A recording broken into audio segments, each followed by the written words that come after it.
I have the calendar in my hand. But what is going on, YouTube world? Steve, Vinny, Carlos? Episode 123, counting, fundamentally important, especially when you're looking at the date of when a show is supposed to air. So this is Wednesday. Cheered on the old Ely Timberwolves last night, and with a loss, of course. same sort of game that happened last year. They were up by a chunk of points with this time it was about 6 minutes left. Some very questionable officiating. I mean, you don't always like to put the game on the back of the officials, but there's 3 traveling calls in a row that were literally rugby type runs. I mean, the one girl from the coach's line all the way down to the end line basically carried the ball, and the ref was like, "Oh no, it's a juggle." I'm like, I've seen less juggling in the fucking circus. So I mean, no, that's not a juggle. So juggling is still traveling. Well, again, that last I checked, juggling is still traveling. And then there's an egregious double dribble, and I mean, these were right in front of the refs. That was from me to the camera away. It literally was right there. Couple out of bounds plays, but again, Ely couldn't make any shots. They played so nervous. I'm like, you've been here. Be nervous in that first minute or so, and then okay, you take a timeout. We'll do whatever you have to do, but you should not be playing that nervous and that uptight and that rigid in the fourth quarter or the second late in the second half. So it's been, I don't know. It was fun. Again, Mountain Iron, they're I think it's their junior guard. It's going to North Carolina. She committed to there, so we got to watch her. But again, it's someone, the parent is pushing hard for her to go to a big program, and I'm thinking eventually she'll be back, like a South Dakota State, a North Dakota State, somewhere where you're still D1, but the level of competition will definitely be a little more feasible for somebody of that caliber to compete with. So they won by like 34. They've been runners up or state champs for the last 6 years in the Class A. So it's not like we would have done much against them, but it'd been nice to see at least you get a shot. So the season's over. Trying to think, like April 3rd. What is it? Not the program, but the end of the year. It's sort of like get together thing or whatever, banquet. They got that going on. So yeah, that was good times. Good times. At least you got to go. Yeah. Roads were good. No snow. No shitty weather. That was a positive.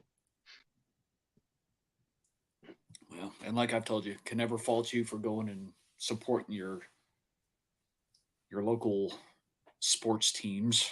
The only reason why I ever did it was because my son was in sports. Mm-hmm. Outside of that, I don't care. I never cared, but that's me. And yes, I live in a small town, but the district is a larger district in the area. But although everybody says, high school football in Texas, it's a big thing. Yeah, in a lot of areas, yes. But it's not top of the list for a lot of people. So you're saying no Friday Night Lights moments happening for you there, Steve? No. Damn. No. No, my son stopped playing to where it was Friday Night Lights. So he never, well, at least here locally, he didn't play varsity. Okay. So, but I supported him enough, and it's interesting to say the least, especially when you see some of the traveling teams, like their fan base. It is crazy to see. It is it is a spectacle. But it's was never a thing really for me. I did it to support him, of course, and a few of his friends who have gone on to college. Whether or not they're playing anywhere, that I don't know. Mm-hmm. Part of me now wishes that I'd played long enough to do a little bit of the travel team thing, because I would love to have seen Carlos Senior, especially when they take it that seriously. He'd just be like sitting there chilling on the bench, just like, "Yeah, did you fill out the lineup card, Carlos?" Is like, "Yeah, I got it. Don't worry, old man. I'll take care of it. Just point. Okay, I'll tell you when you point." Move your lips. Don't say anything, but just move your lips. Well, I think I mentioned the story. I think you mentioned, maybe to you, Dave, as well, and to Steve for sure.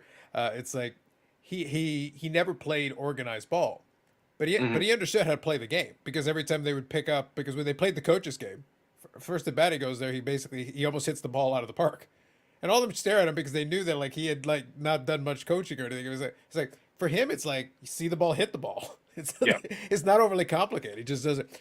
Now he had really good throwing mechanics because he knew just how to throw things. Because probably he was throwing rocks at somebody that he was running away from. That could very well be. So throwing on the run with like a no plant foot. So he might have expertise, but it came as a result, not necessarily a formal training, more necessity. Hashtag facts, Carlos. Yep. Listen, the fundamentals were sound, man. Like I learned, like my throwing arm was not that great, but I will tell you, Steve, my throwing arm was accurate. I can hit my target. So if nothing else, Carlos Sr. taught me how to throw an accurate ball. I managed that. Well, that's lacking in some aspects. And the reason I say that, the company I work for, before we were acquired by this company, we had a softball team. Right. Beer league, Friday nights, fun times. Our team sucked. Mm-hmm. We had a young guy at third base who had a freaking cannon. Mm-hmm. And I mean a freaking cannon. Right. But he couldn't freaking hit the first baseman to save his life. Like, if his life depended on it, he'd be dead 95% of the time. So, being able to hit a target, although good fundamental, lacking in a lot of aspects for people who decide to play. So, just thought I'd add some clarification to that statement. Yeah. You can get by, to be fair, you can get by quite and do very well just having the fundamentals down, because to your point, some people have certain ability, but they didn't translate the rest of it. So Yannick's making reference. The World Baseball Classic's been underway. I've watched a couple of them. The only thing, Yannick, I'll say, don't spoil anything for me. I've been PVRing a lot of this because the problem is locally, it's 6 a.m. games and 11 p.m. games. I did watch the game last night. My mortal nemesis, the Dutch, were playing Team Cuba. And much to my shock and dismay, the Dutch defeated the Cubans. Wow. Fidel would not be pleased. He'd be rolling over in his grave right now as we speak. This is frightening. This is I warned you all about the Dutch. I warned you. And now they're coming to take over. It's not good. Well, hello there, C. She sympathizes with the Dutch. That's the problem. She's probably in agreement with them. See? Told you. She did. That's a denial. That's a denial. I see what happened there. Yeah, she realized she actually clicked the button to go back on video. Mm-hmm. Mm-hmm. Indeed. Yeah, how long does the WC last for? A couple of weeks. It's a nice little diversion during spring training. I don't think it goes into the season. I'll give you the quick schedule. Bear with me a minute. I can give you a ballpark. I know it's several weeks, but it'll definitely be done before the season starts. Let's see, how far do we go? So I think we're basically going to get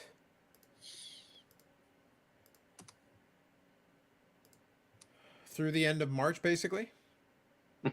So I think Okay. we're right about there. That's pretty good. Not fooling me. I still think she's a Dutch sympathizer. So I'm against everything that's happening right now. Could be, but you know, they're Italian, and Portuguese. This does not prevent their sympathy of the Dutch. Maybe Well, they this really is earned to true. clogs. No Okay. judgment. Could be. Could be. I wouldn't recommend it for the national. That's definitely not comfortable football. Wooden clogs are definitely not what I would recommend for the national. And I, for one, will fight against our Dutch overlords. I wouldn't allow it. I will not roll over for this. I will sell out, but I will not roll over, is what I'm saying. Yeah, I did catch something on Instagram about the rankings for the WBC, Mm-hmm. and I was trying to think, who did they have at number 1? Because like USA was number 2 or 3 on the list. I thought. Yeah, there's a couple of decent teams in there. I haven't really scouted how this year's one looks like, but I can say definitively that I think it'll be interesting. So from what I can see, the championship game 1 will be on the 21st. So, Okay. About 2 or 3 weeks. 2 weeks. Which isn't too bad. Like honestly, I think that's a good, and the baseball's good. Like honestly, a lot of these teams are really good, especially the ones now that you have to qualify in. So I thought that was a lot of fun. Mm-hmm. Yeah, I want to say Dominican was actually number 1 in the rankings. There's certain Latin teams that are generally your strong. That's why, look, jokes aside, I was legitimately impressed with the Netherlands beating Cuba. Because even if Cuba's not as strong as it once was, a lot of the best players had defected to Major League Baseball. However, that team is still strong. They have a major league in Cuba. They're professional players. They're not these scrubs they're throwing out there. And they're very prideful. Yeah. Is Blyleven still doing any coaching or doing anything with the Netherlands? I have to check and see. I think one of the coaches on the side, I want to say Andrew Jones is doing like some coaching with the Netherlands. So like I said, there's a lot of Netherlands sympathy over there. Like I don't know, there's a lot of familial connections that I have questions about. Well, what's Curacao? Is that a Netherlands? I believe so. I think that's how that came. So I was like, wait a minute, did you get ringers? Did you like usurp something to actually get decent players in there? Because I'm sorry, you clog wearing troglodytes. I don't believe for 1 second there's a baseball greatness. I got questions. That's what I'm trying to say. And the Burt Blyleven thing still throws me for a loop. I don't get it. I don't. I know he's. I don't know if he was born there. I know he's got the roots there because I know on the old Twins broadcasts he'd bring that up every so often. I know. God, I want to say he helped pitching the pitching coach because there was, I don't know if it was like a 3-name player, 2 or 3 WBCs ago that also was from again the Netherlands, but or had the roots, and I swear he'd be on the Twins broadcast talking about that with this pitcher and his experience there because Dick Kramer, the main TV broadcaster, just be like sort of goading him on, being, "Hey, talk more about it." If it's Yep. special So apparently, Blyleven was born in Zeist, Netherlands.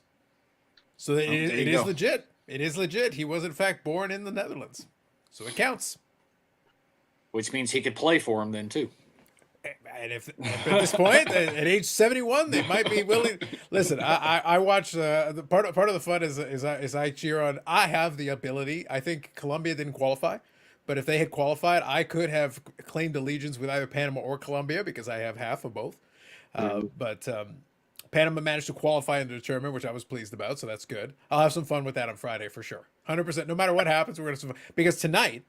The reason Yannick brought it up tonight is because, like I said, it's 6 a.m., 11 p.m. So Panama won its first game against Chinese Taipei. Fair enough. But, Chinese Taipei is fielding a team, but Panama should be able to beat them. Fair enough. And to be honest, that's the first legitimate win in the World Baseball Classic they've ever had. So I'll take it. So let's start somewhere. But tonight, at 11 p.m. Eastern Time, Panama is taking on its mortal nemesis, the Dutch. It's war, Steve. It's war right now. Nemesis. That's right. Gotcha. Okay. I did not stutter, sir. I said what I said. Just trying to make sure I understood the emphasis. That's correct. Listen, Steve. When you can declare war randomly on the Dutch, you got to do it. Like if you could just do it, like it's fantastic. Plus, there's that meme from Austin Powers. There was the meme from Austin Powers' dad. I don't know if you remember it. It's basically, he says, "There's two things I hate: people that are intolerant of other cultures, and the Dutch." And I've definitely used that meme this week. It's been fantastic.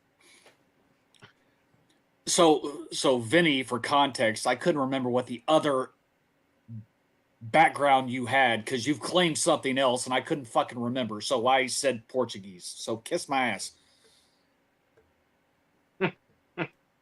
That's the only retort I'm gonna get is you doing this and not saying anything. This will be interesting. Okay, that answers that question. So on a rampage again this evening. So it doesn't matter what day, it's just in general. Okay. Well, at some point, you're going to have to find an opportunity to speak. What he's going to have to do is, Steve, do you remember Get Smart? You remember the TV show Get Smart, the original, the OG series? Vaguely. Okay. Well, you gotta get the cone of silence. See, Vinny knows exactly what I'm talking about. You gotta get yourself the cone of silence, but you gotta get a working version. You need one that actually works for your purposes.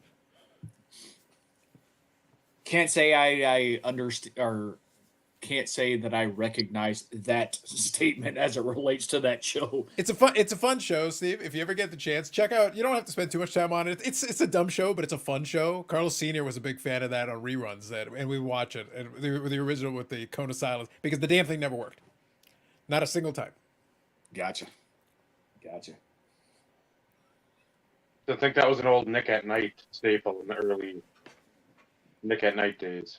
I believe it. Like, Get Smart that's totally a family friendly show. It's just silly. It's silly, but it's very light. It's very lighthearted, and you can have some fun with it. And the actor's name escapes me. He was good. Like, he was good at doing that shtick because they had it figured out. Was this late '80s, early '90s type stuff? Ooh, I want to say Vinny 70s. I want to say 70s. Okay. Am I in the right ballpark? I think so. Okay. Because when you mentioned whole Nick at Night, I'm sitting there thinking, okay, well, Danger Mouse, you can't do that on television. You know, I'm thinking those type of shows on Nickelodeon and not specific to Nick at Night. This was when they were like running the Bewitched type stuff. The sort of like they're doing like the stuff that was actually at night when people like, okay, Nickelodeon for kids is done for the day. Here's the adult time, like whatever, 7 to 10, 8 to 11, whatever it would be. And it ran from 1965 to 1970. So it'd be right in the era of like OG Adam West Batman, literally right in the same era, and it has a certain amount of silliness and campiness that like jives with that kind of humor with it, which perfectly suitable for Nickelodeon. It's perfectly fine for that. Gotcha. Okay. Now it makes sense. Now I'm following everybody here. Yep. Yeah, it's a fun one though. If you get a chance to just catch a rerun or something on YouTube or something, I'd watch it for a couple minutes, have a little fun. You'll get a couple of the inside jokes because they would use certain jokes all the time. Gotcha. I'll have to add that on my ever-growing list of shit to do when I have nothing else better to do with my time. Because as I said in the past, I ain't got time for that shit. But I digress. So WBC going on. March Madness. Yeah, that starts what, next week? Well, conference stuff has been for about a week or so, week and a half. And I've been greatly immersed in that ESPN Plus on Hulu is a godsend where some of those mid-tier conference championships have been on ESPN Plus, even though they're on either the main ESPN, ESPN2, ESPNU, whatever. They've been on there as well, so it's like simulcast, and that's been great for me because I mean you're watching first round, second round, and then then what? I can't watch the title game now because I don't spend $150 a month for ESPN. So thankfully they've been on, but that's been a lot of interesting things going on there. Again, not so much for college basketball folks that really don't follow anything other than like a SEC, ACC, Big Ten, Pac-12, Pac whatever it is now, Pac-10. But I mean, it's good basketball. It's actually good fundamental basketball. And Naomi's gotten really into it too. And like I said, just watch what they're doing. That's all you have to do. The back cuts, the fucking screens, the screen and rolls. I mean, it's a lot of stuff where you can learn just simple stuff, and I don't have to sit there and talk, which is great. What? You not talk? Huh? With that, I become exhausted quickly. If do this, we practice it. Do it.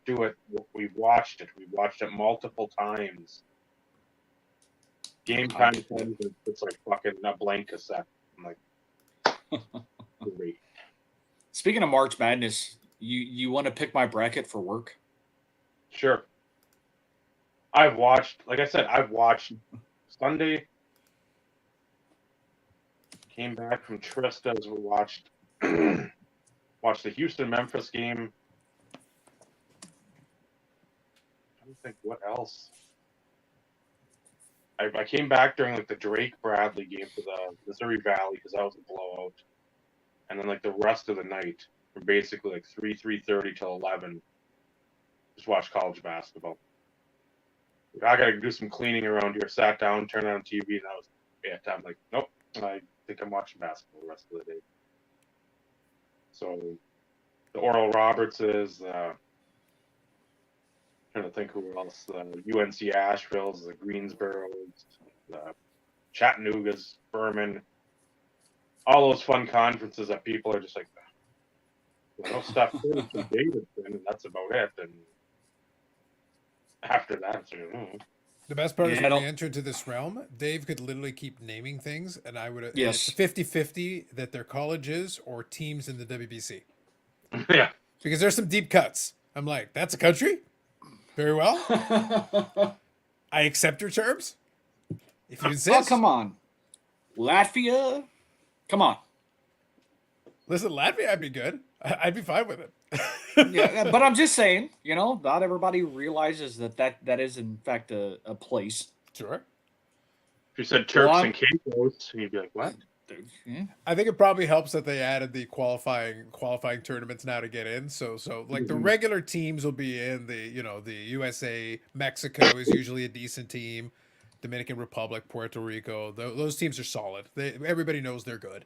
But then you'll get Czech Republic. You'll get a couple of these other teams where it's like, all right, man, go for it. Korea and Japan are usually solid fundamentally. Speaking of fundamentals, those teams usually have their fundamentals down. Yep.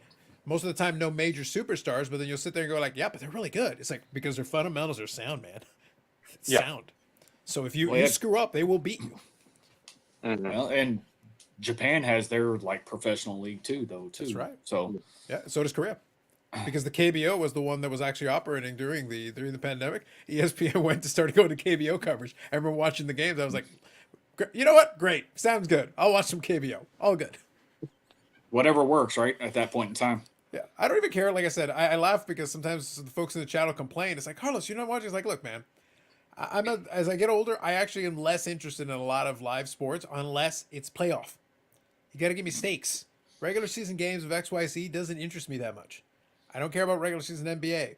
NFL is the only one that I kind of watch because the convenience of having, hey, there's a bunch of games on Sunday, there's a game on Monday, and there's a garbage game on Thursday that Amazon paid $1 billion for. Other than that, I don't have to schedule too much time. This is true. Yeah. This is true. It's a lot easier for me. Like, I don't have to work that hard. It's like, all right, there's a game on Thursday, I'll put it on the other screen. There's a game on Monday, I'll put it on the other screen. And on Sunday, I'll sit down and watch Red Zone. We're good to go, man.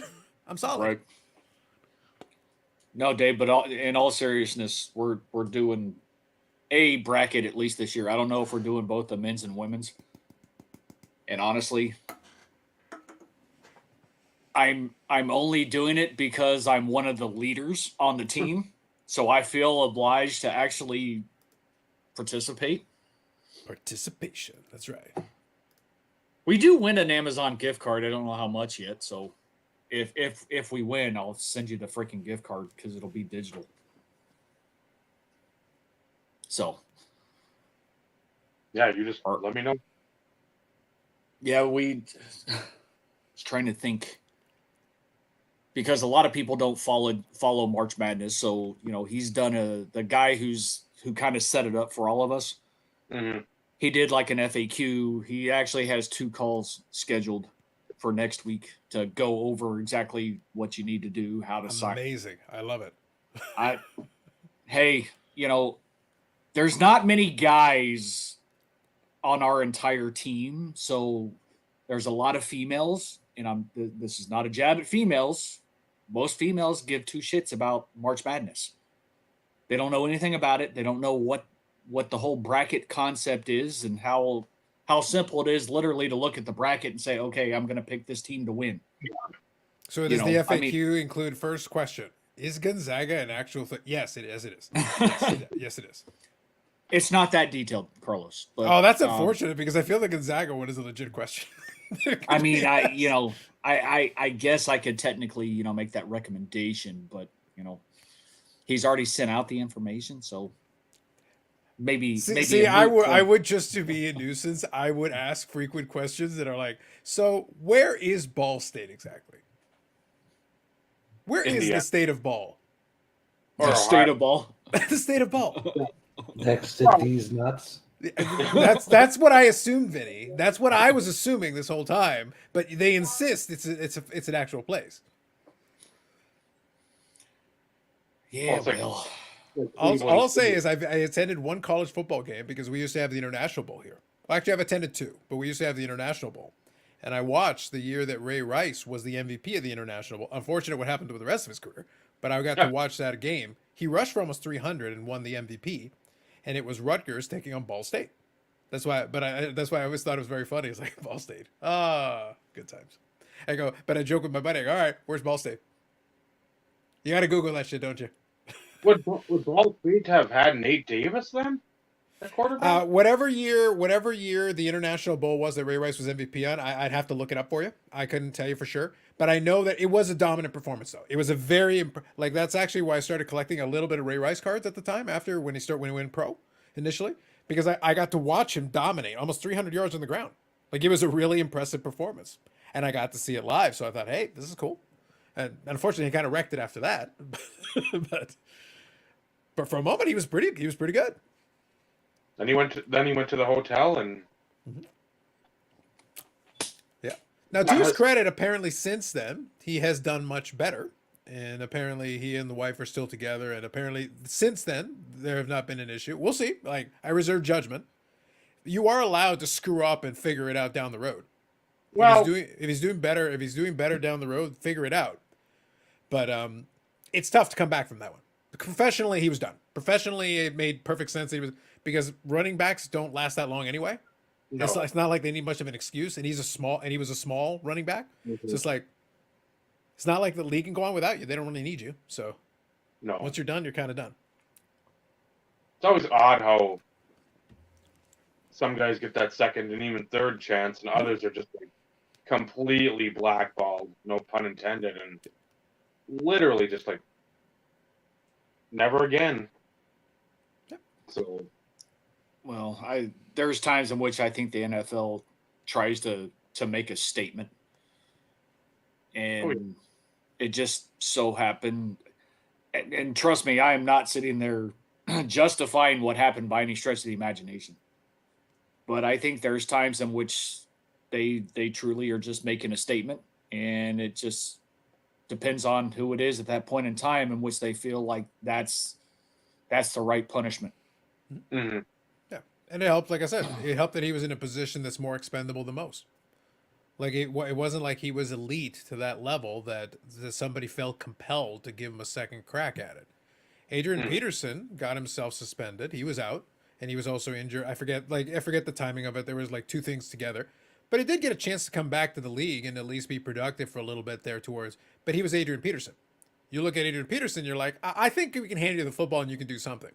Ray Rice, relatively speaking, was a guy who was like tiny. He would find these holes and he would stay up. He would like put the one hand down to keep himself going and just kind of find a way around. He was sneakily like that. Crafty. Yeah. And there was value to that because on that offense he was able to do a couple of things and have some good seasons. But unfortunately, you're not. If he had been a wide receiver, like a very talented wide receiver, the Dallas Cowboys would have signed him. Jerry Jones would have been like, "You could have killed someone," and he would have signed them. Of course they would have. It's like he's reformed. It's fine now. As it's just like a week later. Yeah, like it would have taken long. When's the suspension up? Yeah, he's done. We've got it. I just want to fax it. I need to know when I can fax it. We've already got the contract. Yep. Yeah. It's a double standard. Right. It's a double standard. No, absolutely. 100%. But him and Maurice Jones-Drew, same time period. They're about that same low center of gravity, that same you can deliver a hit, that same shiftiness. They were. I wish you would have got another chance. I liked Ray Rice. Him and Kaepernick are both the two that pretty much as polarizing or whatever you want to call it. Those two guys are the NFL definitely made the example out of them. And again, Kaepernick, some of his verbiage after the fact hasn't exactly helped himself, but but at least Kaepernick got paid because it kind of was more BS than anything else. It was like, guys, really, this is the thing you're like going to make an example of him for. So they basically had to pay him off for that. It wasn't that he specifically did something. Yes. It was like. Basically, they said, shut up and we'll let you in. It's like, well, I'm not going to shut up. Well, then fine. Then stay out. Yeah. All right, then cut me a check. Fine, we will. Now go away. Yeah, basically. So similar in certain ways, but also different in the sense that it was like physically he didn't do anything wrong. No. You don't have to agree with him, but it's like physically he did nothing wrong. And trust me, other players have said worse shit and done worse shit. Oh, yeah. And we just let it roll right by, and it's like, it's fine. Don't even worry about it. Yeah, Michael was sniffing cocaine off a stripper's ass, and it's like, Mikey, and just walk away. And Colin Kaepernick starts to kneel down. People are fucking got their AKs out, and it's like, hey, I'm just trying to tie my shoe right now. Hold on. It's like, it happens, man. It happens. Yeah, but like you said, Carlos, it's the whole double standard. Yeah, not everybody is held to the same level of perception and or vision that the NFL once perceived in their players. Yeah. But I guess it's the same across other sports though too. It just seems a little bit more visible in the NFL when it comes to suspensions based on actions, so on and so forth. And it's a different topic for a different day, but actually plays off nicely off the one that you guys have for tonight. But the reality is, what about it? Kind of playing off of this concept here. What if the player you collect is not a swell fella? It's the joke I make with good old Favre. It's like he's an asshole. He's an asshole, and you could argue a criminal. Under the right circumstances, you could argue that, but without too much difficulty. So how do you, that's its own topic, but like, how do you treat that, as somebody, if you collect the player, so like you appreciate what they did on the field in that aspect of it, but then at the same time, they're kind of a worthless piece of crap. So how do you kind of separate the two things out, right? And for me, I've mentioned this too before with like Benoit. The rest of Chris Benoit was fucking phenomenal. Obviously, the person that Chris Benoit became after 8 million chair shots and using his head off the top rope, whatever got jostled loose, obviously that person was not great. So, I mean, the person Benoit, at the end, not good. I will still watch Benoit shit. I will still fucking, if I can ever find the WCW, like that Topps 99 auto, I would love to get that. Because those ones are tough. That's a very sought after set. So that whole set is just like, okay, how many are dead? How many are alive? It's going to be about a 50-50 at this point. Yeah, and Hogan's just dead on the inside, but he's still technically alive. That'd be the one thing for National. If he's there, that might be the one guy I'd try to meet because I That's want to fair. get him out of the way. I got Flair several years ago before he completely withered away to nothing. Mhm. But Well, actually, yeah, it's a shame that it wouldn't have made sense for you at the time. But some years back, our fan expo here, which does a lot of the comic and pop culture stuff, the guy who was running it actually decided he wanted to try to expand the reach of the fan expo. So what he did is he decided to add a whole section. It was the Metrotronic Convention Center, just a gigantic hall of many halls. And what they decided to do is take a gigantic piece of the hall, a separate one, and they decided to have their own little sports card show built into the greater fan expo thing. And as part of that, they did a bunch of signings. They got Joe Montana to come down. They got Hogan and Bischoff to come in as a package. So you could actually get but it was also like a fan experience. So you could get a VIP with photo op with Hogan and Bischoff, get them to sign your stuff, whatever. But there were certain sections. I was just kind of hanging around during one part when Hogan and Bischoff was doing the thing. There were a couple of lulls in between, and they would just sit there and just chat with folks. So it was Eric Bischoff and Hogan just chatting with a couple of folks that were just sitting there. You didn't have to be signing anything because it was just an idle moment when they had a couple of minutes to chat. So they would just chat in between because it wasn't cheap. To be fair, it wasn't cheap to do it, but people paid, and I guess they made their money, so they were happy. So they were like, "Yeah, we're already sitting here. Yeah, we'll chat with you guys for a couple minutes." that's what I liked when they had the thing at the casino about a half hour away here in the summer. They try to pony up for big names for that. And so that first year, I think they got Hall, Nash, X Pac, and Bischoff. Right. And it's like, I don't even remember if it was like $100. Get an auto from all of them and a picture. I'm like, That's not bad. For that's the not group, even that's not bad. that's not even getting you in the door at the WrestleMania access to like do any That's of true. this stuff. That's true. And then when they announced Sting the next year in like April, it's like $100, and I'm like, I'll buy like 3 of those because again, this is a legit decade-long legend Mhm.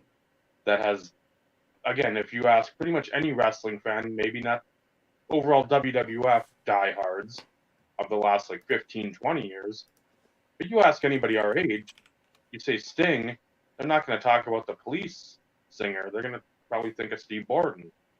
And just like the feedback on Facebook when they announced it, that's a lot of money. And I commented the same thing. I said, check what his prices are at Access. And then take into consideration, you're not just going to go down there to meet him. Mm-hmm. Thank you, Orlando. It's sort of on topic for tonight, the old Marlins jersey. That's Sting was the only reason why I watched WCW. And he was really good. Like when he was at his best, he was really good. He actually had a good run at TNA. Actually, I did enjoy some of his TNA work. I thought he was very good at that too. He still had some gas in the tank at that point. Mm-hmm. Trying to think, one of the matches with Abyss, the Monsters Ball, was just, I think he got whacked in the head with, I think, one of the candles or like the Father James Mitchell like candle stands or something. I mean, he took hard and like you just heard a thud and that was it. I'm like, it's not a prop. No. I will say at Expo, Dave, you'll probably appreciate this. I know that Steve Menzie, the guy who promotes the Expo, he's actually trying to expand the pop culture reach because he has some influence in that Fan Expo attempt. At the end of the day, he still likes the idea, and he's actually trying to bolster the average autograph guest today.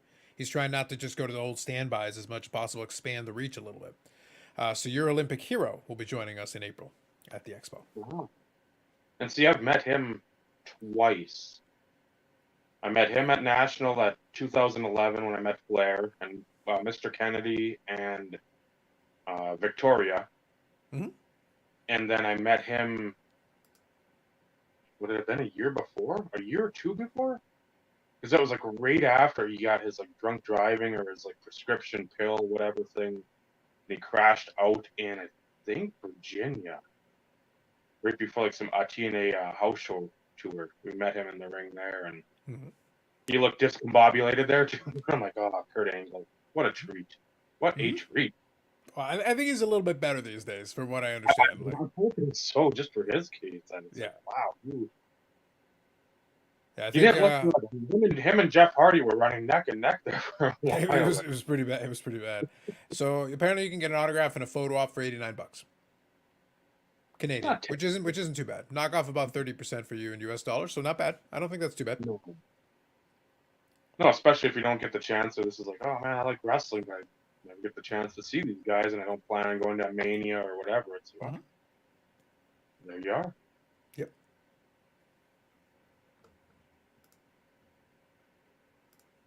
Going back to the average talent, or just not having like an overall like a great tool for baseball. David Eckstein, that would be one that immediately jumps to mind, where just a solid player. Then you go for football, like Steve Tasker, Chad Beebe, or Don Beebe. You go the Matthew Slater. He's been a special teams guru for the Patriots for how many years? It's a lot. You don't have to have some discernible, like when you talk about like the 5 tools. They don't really have any of the 5 tools. It's just you're a solid player, and you put yourself in the position that you're in by hard work and the old great terms of moxie and grit. So bow tie and that little thing, because David Eckstein's name immediately came up in my mind with just somebody that played the game hard, played it right. Mm-hmm. I agree. You're forgiven, Gary. Is anybody ever technically late? Well, by this time, yes. I mean, if it's like pre 8:00 p.m. Central Standard Time, then no. But I mean, after that whistle, you have to have a demerit. Well, then we have a lot of demerits because we're always late. Well, that's all right. I didn't say anything that was bad against us. It's just Gary. Well, Dave could always retroactively pretend that the IRP started a week later, and then you're always early. Yeah. Well, this is true. Yeah. Just a little bit of creative revisionist calendar work there, Steve. It'll take care of everything. Yeah, I'm aware. Speaking of autograph signings, have they released the list yet, or started releasing the stuff for national? That's a good question. Good question. I haven't gone back to look. I was just curious because they do it over time. Yep. I haven't seen anything on like the Instagram thing because I follow that whatever the NCCS show or whatever that Yeah, looks like not yet. So I'm just looking at the website here. From 2022, 2023 information will be posted once it's available. So not yet. So I'm sure they start ramping up probably mid to late April, probably after the expo. Then by I'm sure the end of May they really have the solid base, or early June, and then I'm sure one last lineup. But got to be early mid July before the show. Somebody ducks out, somebody gets replaced. Valid. Yeah, it was one of those in which I just started kind of thinking about that. I mean, I know it's still early, but one of those in which I haven't bothered to go check. So thank you, Carlos, for at least going and peeking and letting the collective know. Still no updates as far as the guests for this year's national. No worries. The multi-screen life is what I do. And those Madonnas, I can't remember if they came from Steve or Vinny. I don't remember. That might be Vinny. I was gonna say a Vinny thing because that's a lot of. No. Hold on. Because I'm pretty sure I included a couple in the stuff I sent to you, Dave. But it wasn't much. It's about 8-10 cards or so ish. Yeah, various. And a snap tight. Yeah, that was from me, I think. Nothing of anything to go, yay. That's when I was sorting through the hockey box and putting stuff in order. And those were dupes. And I No. figured Carlos probably had them, but in the event that he didn't, No, good stuff. rather I than appreciate it. rather than be where they belong instead of here. Yeah.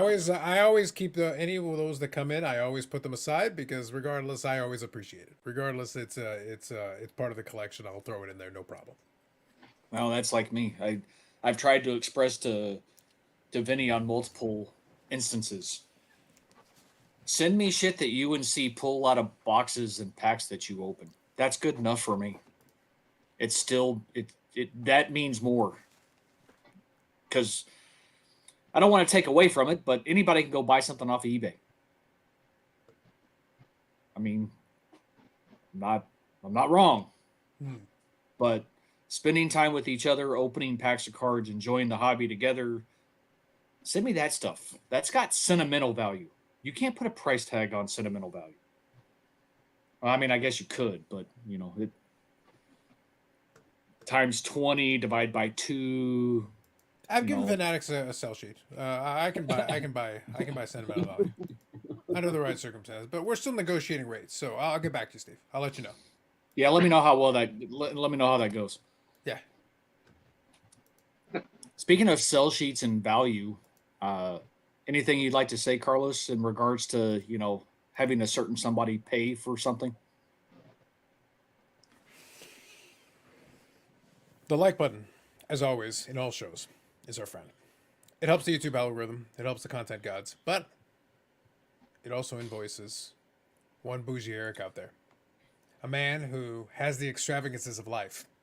He stuffs his face with chocolate sticks. He claims it's some kind of a pastry. We don't believe him. We think he's making it up. We think it's a euphemism for something, but I don't want to talk about that. The point is, it's expensive. It's a very expensive addiction, whatever it is. Whatever it happens to be, the chocolate sticks. It's very expensive, whatever it is. So he's got money. Dude's loaded, is what I'm trying to say. So I want you to think about that. So, the like button is how we claw back just a fraction of it. Honestly, it's time that we start pushing back against the elites, the bougie Erics of this world, and give back the power back to the people. And we do that by hitting the like button and charging this bastard. Make him pay. There's your response, Carlos. But we knew that would happen, so. I ignore everything he says. I'm going to pretend like when his words, I'm muting his comment. Orlando from my mind. Yeah, Orlando's on point, and we got a new hashtag. So there you go. The people have spoken. The people have spoken. The groundswell from the bottom, right there. The people have spoken. So just accept your role, Eric, and just shut up. Matter of fact, I'm logging into my other account to hit the like button on that one too. So screw you, Eric. Hey, I have 2 accounts too. I do it on this one, and then I do it on my personal account. So there's always 2 thumbs up. We can always count on those 2. There we go. You're getting yours, bougie Eric. Oh, Eric's getting a little feisty. Yannick is not a people.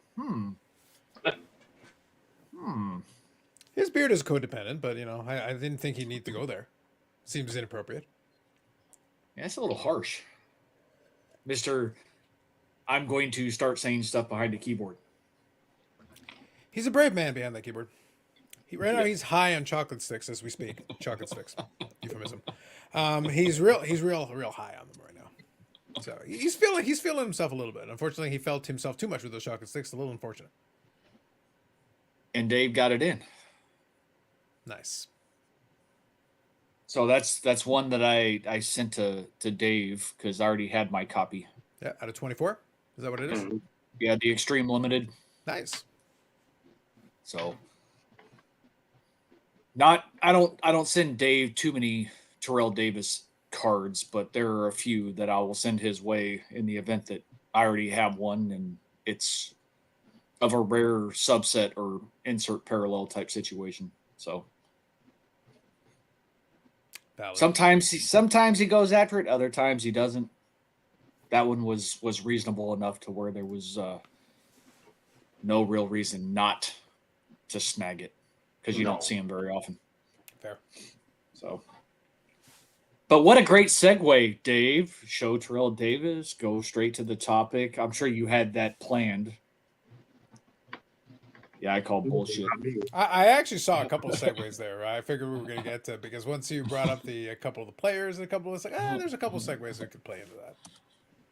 Yeah, well, Dave doesn't always like catch him right away. I mean, so prime example, and the only reason why I'm bringing this up is because as I was getting prepared for tonight's show, getting StreamYard loaded, YouTube up loaded, so I could comment on behalf of the IRP, of course. I went and checked the comments from last week's show. Mm-hmm. And somebody made the mention when I was talking about the creamy Italian lady. He put it in there. Why is it that when Steve laid this out that nobody bothered to take a swing? And I'm like, well, you know, I can lay them up there and not everybody jumps on them. So, you know. Yeah, I think sometimes the odd one will get past here. On my show, on my show, we take every single one that gets grooved down the middle of the plate. They all get hit.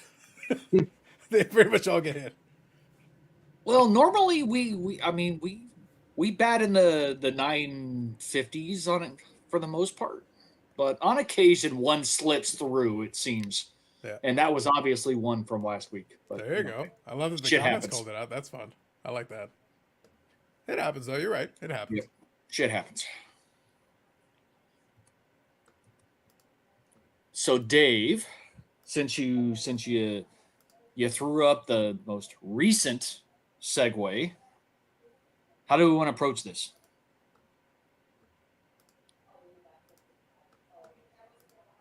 I think just discussing again when for better or for worse. No, we're not going to the YMCA. That's not acceptable. It's podcast night this week. You had your chance to go to the Y last night. Did we? I didn't, but I'm saying. By the way, random tangent, and I'll bring us back on topic. For some reason, that made me think about the YMCA thing and whatever. In Toronto, in downtown, the main library that they've got there now has a podcast studio. People can actually rent out podcast space to do that. It's free. It's free to the public, but you have to book it in advance. They've actually got a podcast studio with actual mics and like a little setup and everything. So they've taken into account that sometimes people want to do stuff like that. So they've actually provided it as a service in the public library. It is available to people. Do they put a cap on the length of time you can? Yeah, they expect broadcast? they won't let you sit there all night. But within look, either way, I think as a free service, I think it's kind of neat that they actually have added that, and I think it's a good way of getting people to use the public library services. Get them in there to do some stuff in there. No, I think it's a cool idea. I had to throw out the question because, you know, even though we've tried to cap ours at 2.5 hours. Yours have gone upwards of over 7 hours, making sure that just I could see it now. Carlos's name on the list, and somebody on the outside banging on the door. Hey, dude, what are you doing? I put down Carlos for the next 6 hours. Well, I'll have you know, sir, that I have 4 names. So I can go by Carlos Alcazar. I can go by Carlos L. Alcazar. I can go by Carlos L. Alcazar Q. And I can go by Carlos L. Luis Quintero. I can go by my middle and fourth name. I got options, man. I got options. I have many aliases I can go by. But the key point, though, that I'm making is that I think it's cool that they also do have equipment there. I think it's the fact that it's like, I just grabbed it here. Our free-to-use recording studios provide equipment and software for you to work on audio and video projects. Create a podcast, record a song, shoot a commercial, or work on video for school. So I think it's great that they've even got... Look, I don't care. I support the libraries. I like reading. I don't do it as much as I used to. I think it's awesome that they've got it in the first place. Mhm. I think it's fantastic. Regardless, I don't think enough people probably use it, but I'm glad they have it. I think that's great. No, I think more of them should probably do it. Yeah. So it is a maximum of 2 hours per day. That is the cap that they put on there, which is completely fair. That's totally reasonable. Within reason, yes. Absolutely. Why not? But I think that's very cool if they can do it. They can hold a reservation for up to 50 minutes. Drop-in use is possible if it's open, but people can book in advance. So obviously, as long as you follow the rules, hey, you want to start up a podcast? That's as free as it gets, man. They give you free equipment. Yeah. Yeah. You know what you're walking into. You know you have the equipment. You know what your time frame is. You can, schedule around that, making sure that you utilize the time given. Why not? Yeah, from what I can see here, they got an iMac with Adobe Cut, Final Cut Pro, Logic Pro X, and Ableton. That's like legit stuff. That's actually pretty good. I'll take your word for it. Yeah, you have to take my word for it. That's better than half the shit most of us got. That's pretty good. Yeah, I don't even know what the fuck I have on. Yeah, my they even got green screen. Dave, green screen. Oh, I could ride a horse. Amazing. Like, we're this close to living the dream, Dave. I'd probably go for like the pack mule, put like a sombrero on. I see Better nothing that yet. could possibly go wrong with this. I approve of all these things. If you're gonna No, go, you go all out. Dave, you're missing the point. You take your favorite hobby icons, put them up on the green screen, and light them on fire. Come on. Come on, Dave. Come on. You know what, Steve? That's not content. That's drama. Oh no, it's Says- content too. I It's was content gonna too. say, Don't. says who? I say both. I say both, sir. I say both. Especially when I get to respond to that dramatic content. That's definitely content. The content gods approve. See, there you go. All right. That's the only approval that we need. Back to the topic at hand. Carlos knows this could completely go off into left field. I'm a bonus host on there's episodes where I convince you guys to let me on. I will be the bonus host and I will assist. Please back on the sub. I just wanted to share that because I thought it was kind of interesting. It's a bit different, and I thought it's a really cool thing. I think it's very cool, and I'm happy. I could see some kids doing very well with stuff like that, and I hope they take advantage of it. That's an awesome service for free. That's amazing. Yeah. No, absolutely. That was a good shift away from the subject matter. Yeah, it's just a temporary reprieve. Please, Dave, take us back. As long as there's Norton antivirus on there, then we are rolling with the big boys. When folks look, I think at us4, for better or worse, they know, or they get the gist that we're player collectors. All of our main guys have long since retired. And at the time, you sort of see the writing on the wall, maybe. Like Josh Johnson, I just signed with the Giants, like whatever it was, June of 14 or 15. And then he's like basically gone before he starts. Or the Padres. Or no, because then it was the Giants like the year after. And he's like, no, my arm is pretty much toast. So I mean, you have like a glimpse of like, okay, maybe one more year. Maybe go to middle relief, maybe become a closer, and that's like no. With Madonna, he played for 20-ish years. It was basically from 89 through the 2010-2011 season. So right around 21 seasons, give or take. And then with Lemieux for Vinny, who's still somewhere in the hobby sphere on the interwebs right now. You had Lemieux for what, 10, 11 years. Then what was it, the cancer, the leukemia, whatever it was. And then he came back 3 or 4 years later. So then you had another little run with him. So at least you're like, okay, you felt like you get robbed, sort of at the first when he goes away, and then it's like he's coming back. It's like, okay, it's sort of like a bonus round. I'd have to imagine feeling that way. So I remember he came back halfway through 0102 or 0001. So I remember he was in fantasy hockey, and I was excited because they just put him as a free agent instead of like the clearing the waivers. So on Yahoo, I was able to do that. Was it 2002-01, Vinny? I feel like it was 2001. I feel like that's about right. Because I remember the comeback game. I remember that was a big deal, the comeback game. And I want to say, I could be wrong. I know Hockey Night in Canada did a whole special thing with it.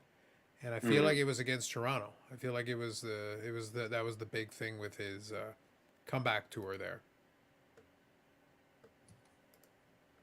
You could unmute yourself for one word answers, Vinny. I'm sure you could get away with that. Yeah, I'm just going by recollection. It's been 23 years, but I'm just going on record. But I remember watching it, and it was a big deal. Like, it was a big deal him coming out of retirement and doing that. And that second half of the season, it was like 77 points in like half a season. It was stupid. He was like at this ridiculous, almost like 2 point a game pace. Just like, what the hell? I feel like playing. We're gonna do it, and I'm just gonna dominate the second half of the year. And then that just shows how much talent he had on the ice too. I mean, just like, I can come back and pretty much be video game on pro level, and everybody else is playing novice. That's why he's better than Wayne. Go on.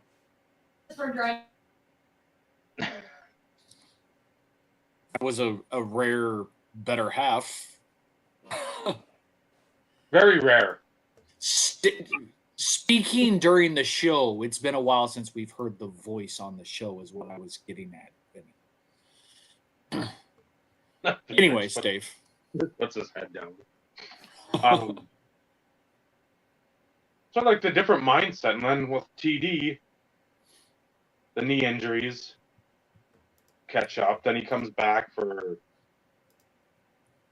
what was it, the 01, 02 season, and he's dinged up. I remember one of the late games, like the 3 o'clock games. He had like 200 yards. I want to say against like the Jets, and that was like basically his final hurrah. Just because he just had nothing left. The injuries took the starch out of him. So,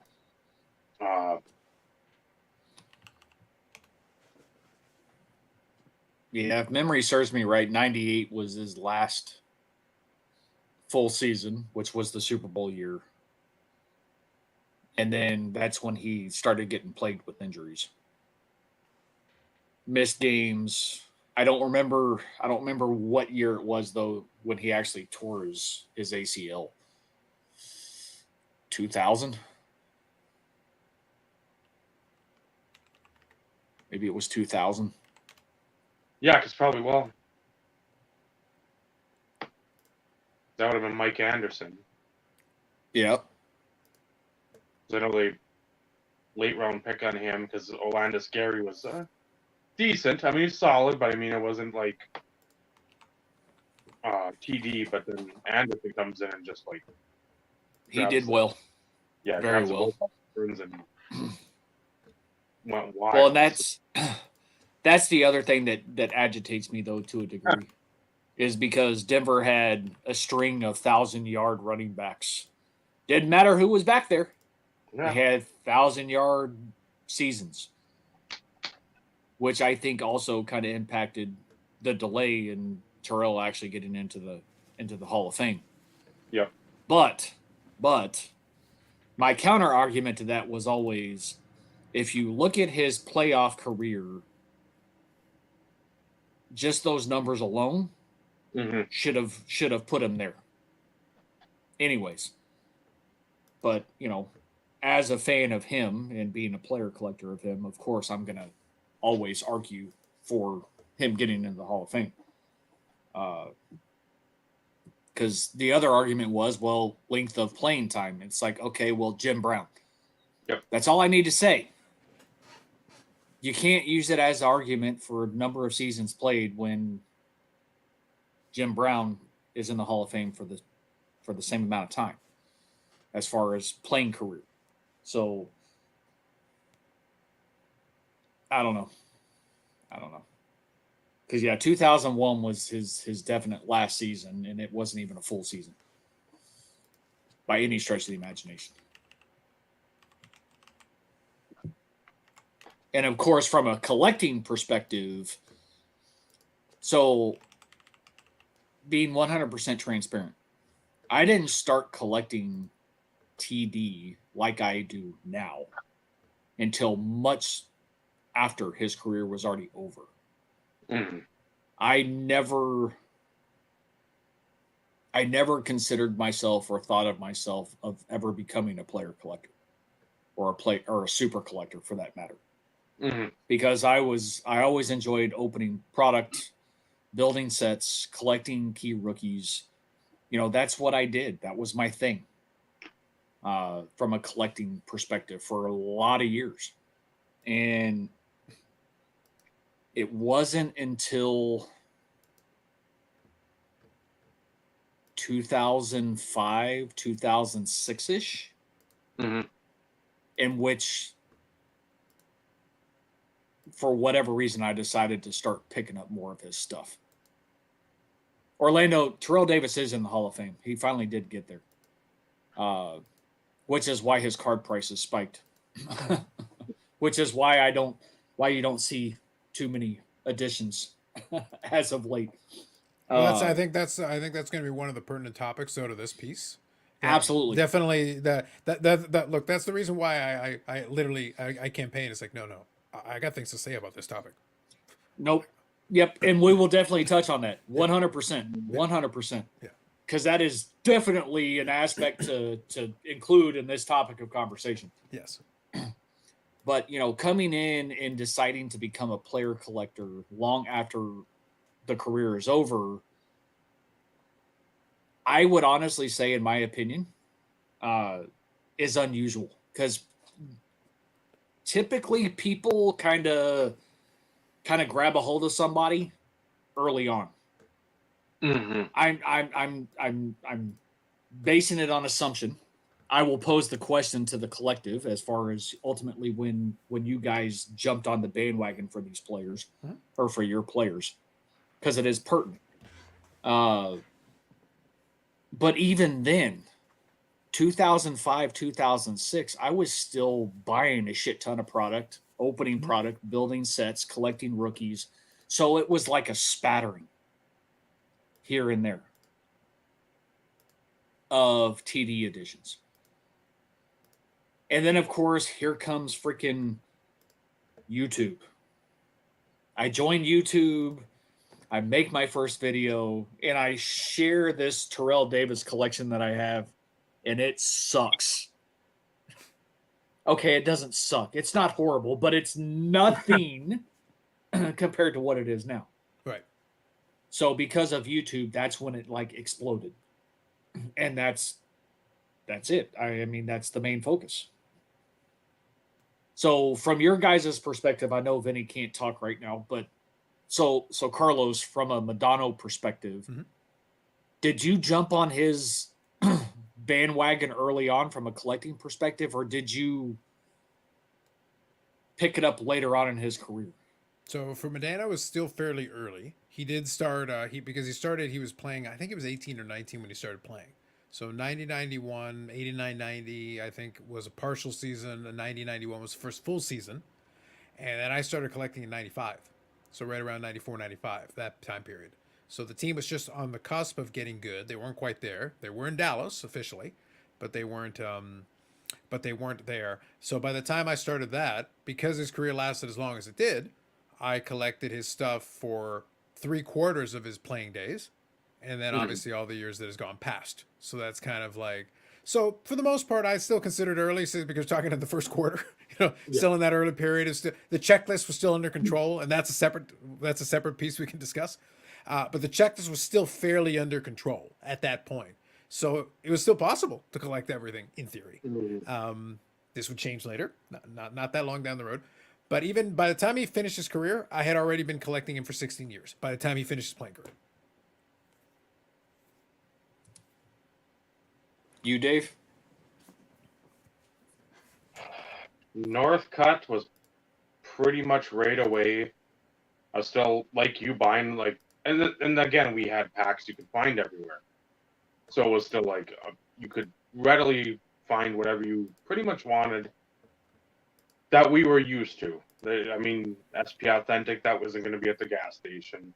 But I mean, you could find Chrome, you could find all the Collector's Edge type stuff, a handful of Pacific, Score, Upper Deck. I mean, pretty much anything you wanted to that you enjoyed, you could find. And basically all my other friends had gotten out of it by the age of 20. So they were done. Still watched football, just didn't really collect cards. Northcote was right away, not like he's a superstar. Mike Walker, same thing. Amaro, same thing. McCown was 2004, rookie in 02. But about this time, I don't know who they had. They had Plummer then, and they got rid of him. I don't remember the timeline. But I know McCown was like, oh, okay, he's going to be basically anointed the starter by hook or by crook. And I think he had an 03 the game against the Vikings where he found Nate Poole in the back of the end zone, and Vikings did not make the playoffs because of Josh McCown and Nate Poole at the end of the game. So I'm like, okay, there's a little talent there. I've been just taking a flyer on him, and I'll see what happens. And he lasts how many years as just sort of the prototypical journeyman. And then with Johnson, it was always because when they won the title and they sold off everyone, or basically traded away everyone. I always liked that because I was in the video game mindset. It's like you want to start a team basically from scratch then. You have maybe one player that you've heard of or two, and then a bunch of prospects. Like, I like that. So I'm like, I followed Derek Lee because of Baseball Weekly. I knew he was a big time prospect for the Padres. They got him in the Kevin Brown trade. Juan Encarnacion came over a little later. Mark Kotze, they drafted out of Fullerton, watched him in the College World Series. So you're seeing all those players. And the jersey, obviously the jersey and the patches.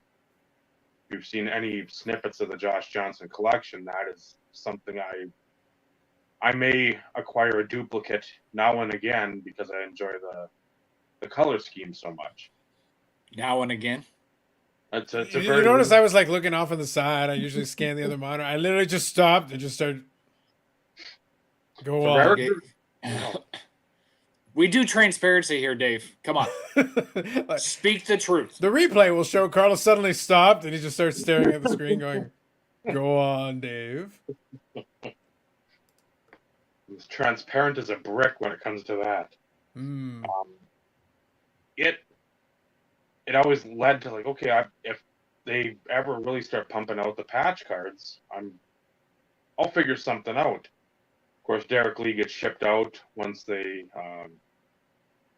did well again, goes to the Cubs. So I'm like, Mike Lowell goes to the Red Sox. So they're getting all these players back and all these other deals, and none of them really work out. I mean, Ricky Nolasco came over from the Cubs. I liked him.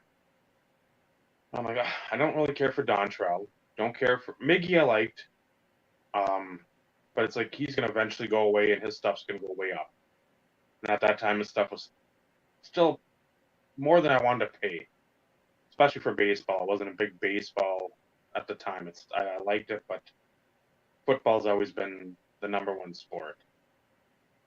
So I'm like, okay, let me look. Anibal Sanchez, okay, he's got some stuff. Ugla, I like him a lot because again, he's going to only bat 240, but he's going to hit 480-foot home runs. And he's a second baseman they got in the Rule 5 from the Diamondbacks. And then I'm like, well, Josh Johnson, I like, and look, okay, conflicting reports. Okay, he's born in Minneapolis. Parents are from Minneapolis, but they moved to like Oklahoma, like pretty much within 6 months of him being born down to Tulsa. So it's like, okay, I'll look at him. And then it's just like, no, well, I'll just keep collecting football, pick up the random Marlins card, and it's usually Derek Lee or Kotze or Don Woody or one of the old guard guys. And then like '07 came around, and it's like, huh. See a couple of his cards, there isn't much, but I think it was finally by '08, April of '08, because where I'd read that he's rehabbing from Tommy John. Okay, I might want to start doing this now if I want to get in before stuff has the possibility of going up to the price where I don't want to pay for it. And I'm like, if I can get stuff for cheap, I'll start just hammering away. First card was a Premier dual patch 2007 with Dontrell number 10. The windup, I didn't like the windup. I just didn't think that was going to be something that was going to sustain with the Dontrell. I mean, it was a really funky windup where I'm like, that at times, yeah, he could look dominant, but at other times he was just really wild. And I'm glad everybody's sitting down, but I don't want to have a player constantly not showing his emotions, but like going wild out there if something goes wrong. I don't want to see like the tantrum or like throwing a fit. It's like you're on a team basically comprised of AA players. It's like you're not going to have a top-notch squad. So that was like the first card I got. It was like 99 cents plus $5 shipping from Canada. I'm like, okay, here we go. If I'm getting stuff that cheap right away, I'm like, now then it becomes looking at eBay once an hour for Josh Johnson. And that pretty much hasn't stopped for coming up on 14 years. So just thanks, Dave, for the history lesson on the Florida Marlins. You also missed out that you were Beckett's super collector for the Josh Johnson thing too. But that was after I started. I understand, but we're just starting. But we might as well, since we're including facts, #facts here. We may as well include it. This is true. Yeah, I have to admit, I did reach out to Hackler at some point, trying to get myself in the football Beckett as a super collector. Never happened. Fair. Well, nowadays they don't even do that anymore. Now there are still some folks that do. I will say, I'll call out. I'll see if I can find the name of the site. But anybody in the hockey side of things, a guy named Crease Collector does a couple of those things on his blog, and then he also has the Hockey Cards podcast as well. So, but he does that with some collectors. So I've been on that one, and some other great collectors of some other different players have been on as well. He's a player collector, so he kind of goes into his lane, and so he's kind of taken up the digital mantle of the super collector conversation piece with photos and stuff. Yeah, there's the Super Collectors Unite Facebook group. I think there's that one as well. Yeah, for sure.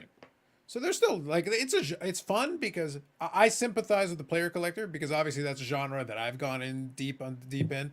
Steve's there, of course, and Dave's there, and Vinny understands it as well because with the Lemieux. But it's all the player collectors encounter a lot of the same problems, different levels, different scenarios, different situations, different however you want to play it. But it's the same basic principle. We run into the same basic. None of us have the money tree and unlimited funds, so we got to play certain games. That's part of it. So, Vinny, I'm going to direct the question at you, and you can keep your answer short. But the question was that I posed to both Carlos and Dave as it pertained to when did you start collecting or super collecting Mario Lemieux around the time in which he was still like early on in his career. Because like for me, 1989. I did. What year? 1989. Okay. And his rookie was what year? 85, 86. Okay. So within a matter of 4 or 5 years. Because then I had money. Mhm. Hey, that helps. That always helps. So to a degree, I mean that's roughly right around the same time as you, Carlos, and I guess. Yeah. I mean, you followed early on from the beginning, but from a collecting perspective, it was a few years later. Yeah. And the key piece of that is that mid 90s period was when a lot of the stuff that I do today solidified. I started also collecting vintage as well. So that all came around. I had been kind of puttering around the hobby. Those first couple of years in the hobby were kind of puttering around figuring out what worked for me, what made Mhm. sense, what I actually like doing. And that's allowed. That's great. Like take your time. That's why I laugh now. Now everybody's expected to know what the hell they're trying to supposed to be doing within like 5 minutes. It's like, no, I spent the first 4 or 5 years. I buy some boxes, buy some packs, do a little bit of this, do a little bit of that, and then after a while, it's like, okay, so this part I like, this part I'm not as interested in. So let me like adjust and narrow a little bit of focus over here, and this will make more sense for me. And then you still tweak and adjust as you go along. You don't nail it on the first try, but you start putting together the foundation of what's going to be later on in the rest of it.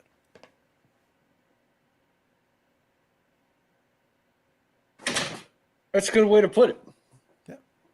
Because I can relate to that. I mean, I went from baseball to football to basketball, back to baseball to football to basketball, and then I finally settled on football. 90, 93 is when I settled on being strictly football from a true collecting perspective. Of course, now here we are in 2023. I mean, it started in what, 21, I guess, trying to expand my, I call it my portfolio. I'm using the joys of investment lingo and nomenclature to dictate what I'm actually like stashing back. But I open baseball because it gives me something to open, and if it's easily available. I'm not looking to, cash out by any stretch of the imagination. I'm not looking for the big hit. I know Eric doesn't understand the whole concept of opening packs or boxes, blaster boxes, or hanger packs or jumbo packs. It's all about the enjoyment. If you hit something, great. If you don't, you only spend a few bucks. It sucks when you go and spend $2, $3, $4, and $500 on a hobby box and you get shanked. And you're sitting there going, "Well, damn, I could have spent that money somewhere else and actually had something to enjoy." Granted, I did that a lot too. But it's one of those in which I have to agree with what you were talking about, Carlos. That as you go down your collecting journey, I'm speaking for myself, and I'm agreeing with from your perspective that I think a lot of people have a tendency to go through different concepts, different ideas before they settle on one specific. Yeah, for sure. But that's my take on that has always been that's normal. That in all honesty, like it is very difficult to like key in on the exact combination because my collecting today is very different than it would have been 10 years ago, 15 years ago, and 20 years ago. But I've been collecting the whole time because you just keep refining, you keep adjusting, you keep going like, all right, I got this idea. I start going down that path. Actually, I'm not as into this as I thought. Hold on, let me adjust a little bit, reverse course. It took Dave probably 10 or 15 iterations to realize I'll just collect everything in existence. This Ever. is true. So like it took that took some refinement. It took some time. In this case, it was expansion, rapid expansion in Infinity. But still refinement to get to that specific conclusion. Same principle, same idea. Absolutely. The only difference is he adds more to some of the other ones than what he does to the other infinite choices that he has. So Well, he discovered the multiverse, and then that was the end of that. He goes, wait, multiverse. That's a good point. So there's This- Josh this- Johnson. There's Josh Johnson. It's like, is that the same guy? Yeah, but he's with a mustache. He's with a mustache. Same guy, alternate reality, but he's the same guy with a mustache. It's great. These are facts, Carlos. These The multiverse these is are very one- vast, Steve. The multiverse is vast, as we well know. Yeah, I'll try and avoid opening Pandora's box and going down that route. I briefly mentioned it just so that we acknowledge it. We include its inclusion. We want to make sure the show is expansive enough to acknowledge the multiverse, but let us not stray into those waters. Agreed. It So, was it was bad when sorry, Dave. Go ahead. Purdy went out for the Niners in the playoff game, and like 3 people texted me, "Josh Johnson's in at quarterback." all collecting people from like the last 20 years of like knowing them, and it's like, still remember who I collect. And again, I've picked up some of the quarterback just because, again, it's the name, so it's there. You have to. So It's almost the same as PDAS collecting Paul Smith autographs. I mean, the old Tulsa. it's almost in the same vein. But that was just kind of funny. Yeah, and then he'd Poor scrub Paul. him and put his own auto on him and send him out.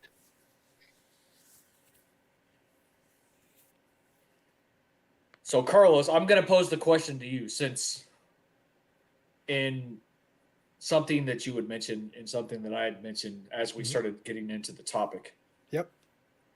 Which topic do we want to kind of cycle into as it pertains to playing day stuff, Hall of Fame inductions, and which path do we want to take here? Because Dave has nothing to say because Josh Johnson's not in the Hall of Fame, so he has nothing to add. Well, he's still got an opportunity to get in as a broadcaster because I think now he works for Card Ladder. Josh Johnson, right? The same guy. Yeah. So he might get in as a broadcaster, so that might be fine. Don't worry about it. If the quarterbacking thing doesn't work out, he can always get in as a broadcaster. So I think Dave's still got a chance. There is still a chance, Dave. I can see it. I can see the vision. We're cool. So to Steve, to your question, I think we can go linear. I think what we can do is, what happens is, as a player's career, especially if a player plays long enough, as it goes on, it gets more complicated, it gets more expansive. And this is something that you encountered, something I encountered. And what happens is, as the player goes on, and the Hall of Fame candidacy comes in, so as soon as the player career ends, you end up with this specific situation. In Terrell Davis's case, he got appreciation as time went on. Obviously, as things became clear that there were some opportunities, and then the Hall of Fame thing, that expanded the checklist. Now, my thought on a player retiring, once that happens, the topic of the show tonight, is that's both an opportunity or a challenge, depending on how you want to take it. And this is why I say it's linear. So when the player retires, here's what happens. If your player is a Hall of Fame worthy player, whatever the case may be, that sets one set of challenges. So then it's coming. So it's not like you don't see it down the horizon, however long that's going to take. But the question that you have then is, should I cut it off here? So like when I was collecting Medano and we reached 2010, 2011, that last year in Detroit didn't quite work out. He finally announced his retirement. I didn't think he was going to come back. I figured, what kind of a fake GOAT quarterback would keep contemplating returning all the time? Like that's trash. Low human beings would do that. The point is that he was done, and it was perfectly fine, and I thought that was good. But that meant I had a choice. I could say, all right, cut it off at playing days, and then the checklist for whatever that season is the end of the line, and then I don't worry about what happens after that. Mm-hmm. Because if you're confident that they're going to get into the Hall of Fame, well, then all of a sudden they end up in the rotation. I make jokes with Billy Cilio of Upper Deck on the Legends rotation, quote unquote. Vinny knows about this one as well. It's that you sit there and you're like, all right, what fresh hell? And I have the benefit of, again, being friends with somebody at the company that produces the product, that I'll get images of shit 6 months in advance. It won't even be on the checklist, and I'll get a picture. Because he knows what's coming. So he can send me a picture of the damn thing that won't make it on the mock-ups. I get a picture of the actual card in question before it ever ends up in the damn case. So I know what's coming sometimes. It depends on the product. But the point is that I've chosen to take I've chosen to kind of hedge my bets a little bit in each world, and Steve, we can talk about how that plays into what your side of it is too. I like the stuff that's being made. I do enjoy some of the cards, not all of the cards. I don't need everything that's made now. I'll take it on a case by case, set by set basis. Sometimes I'll see it like, yeah, that's kind of cool. All right, I like that. That I think is interesting. When I showed that evolve card on Friday, I think that's a cool card. Yeah, all right, I'm into it. I'll get the base card, I'll get the parallel, and if I can get the autograph parallel, let's do it. And that sounds wonderful. But not all of them are interesting to me. Some of them are like, oh, that's kind of ugly. That's stupid. Screw that. But for the playing days, I'm trying to get as much as I can. The playing days, if you give me a choice and you're like, Carlos, you got $100 to spend on a card, playing days, post playing days, I'm going playing days 100 times out of 100 because I want to keep chipping away because that checklist is finite. There is a limit. It ends. The other one could theoretically expand into infinity. It can just keep going forever.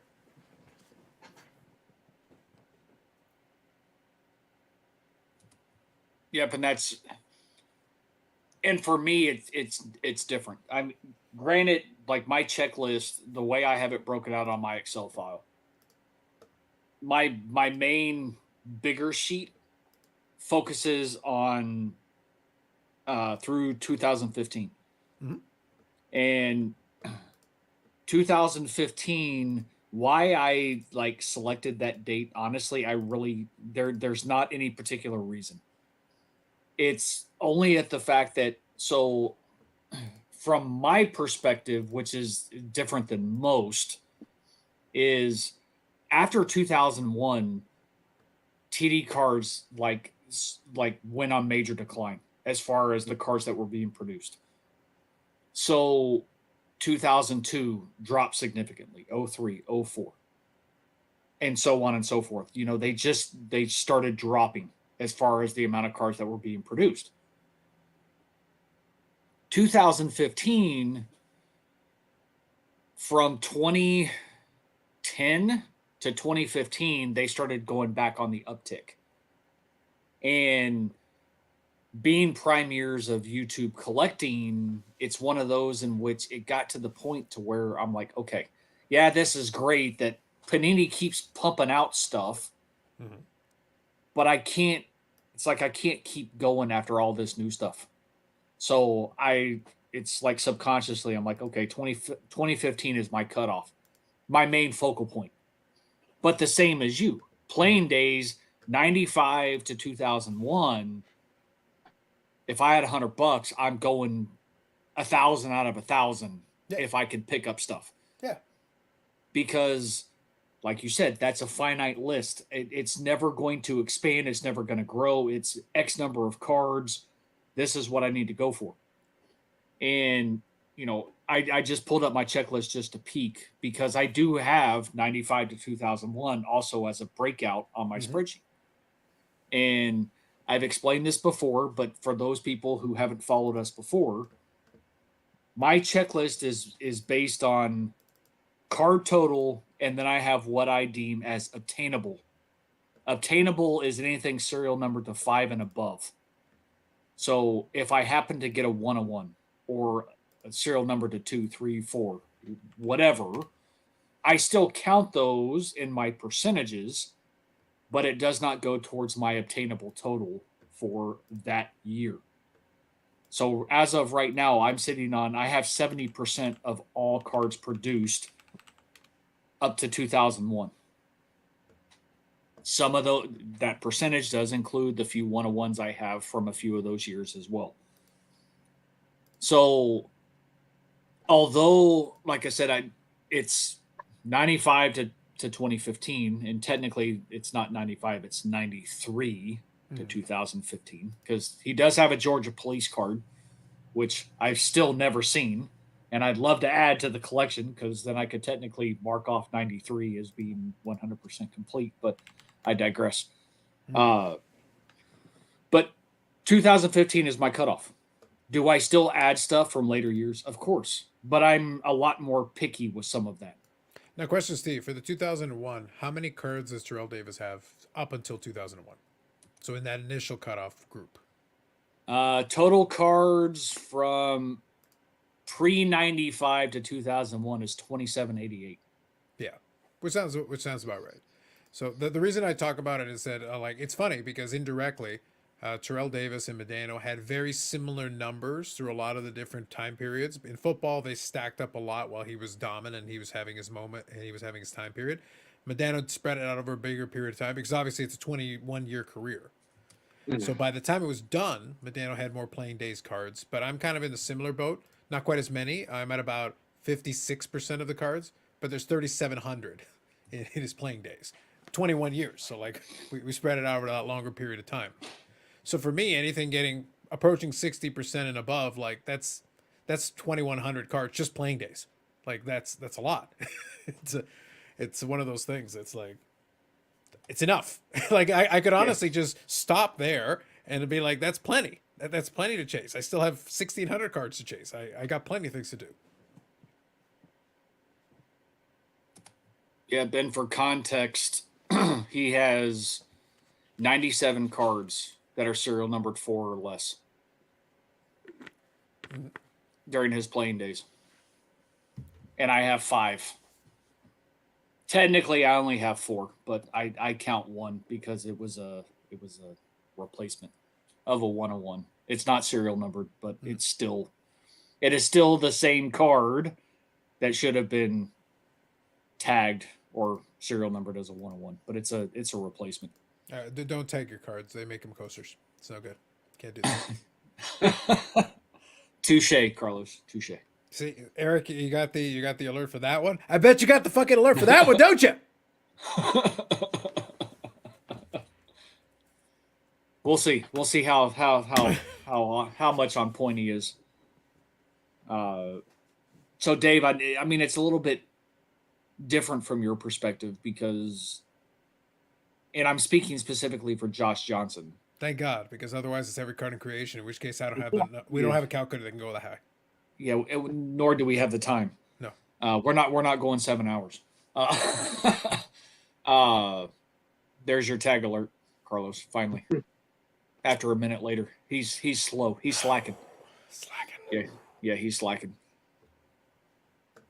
You still, because for Josh Johnson, it doesn't matter if something were to come out in 2023. You're still going to go after it. Period. End of conversation. It doesn't matter with you. No. That's the guy that I'll that could be a 50th anniversary card. I'll have in my will something about somebody must buy these Josh Johnson cards. Put them in the collection, wherever the collection is at that time. This collection is supposed to stay together till the end of time. In the apocalypse, you'll be running away. I'm trying to think what the movie with all the gloom and doom, like San Francisco, opens up. There's a lot of those. Within the last 6 the movie with doom and gloom, the Care Bears film.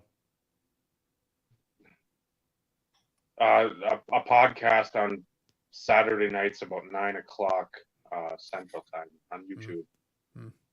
That would be another one. So Dave, what you're saying is that we should all collectively pool our money and get a photo op / card made of Josh Johnson with Josh Johnson the quarterback with Josh Johnson the card ladder guy. And triple Josh Johnson cubed. Quad, you could have I think, who was it? The Royals drafted in 2004, a shortstop. There's another one. Sure. What the hell? Why not? Because I've got a couple cards of him too. I think at that point you'd have to get that Josh Johnson card because frankly, it's Josh Johnson's. I think the one from the card ladder has the most personality though. Wow. Deep cut. Goes deep. He's going deep with that one. And Bob, I'll answer your question. Short answer, no. We'll never know the pack odds.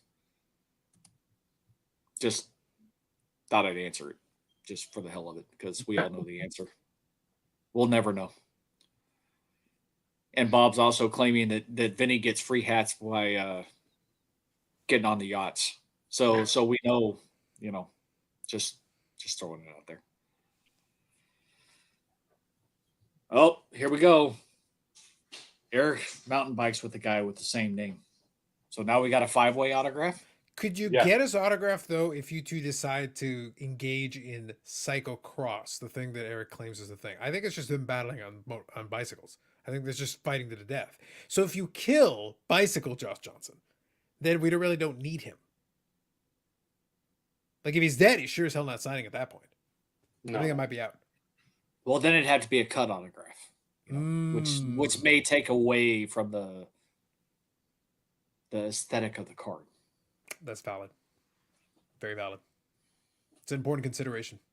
Thank you for bringing it up, Steve. It's critical. Absolutely. Hey, that's what we do here. We have to expand on each other's thought process and ideas.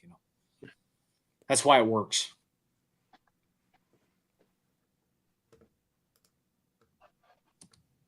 So Bob, we'll have to take that topic for a different show because we don't want to derail where we're going with these conversations, because we're actually doing pretty good this go round.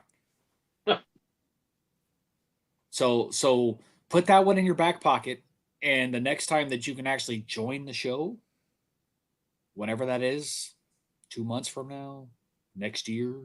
Well, the problem is he joined the show on Tuesday and it just didn't work out. This is true too. I think that was the issue. I think that was the problem.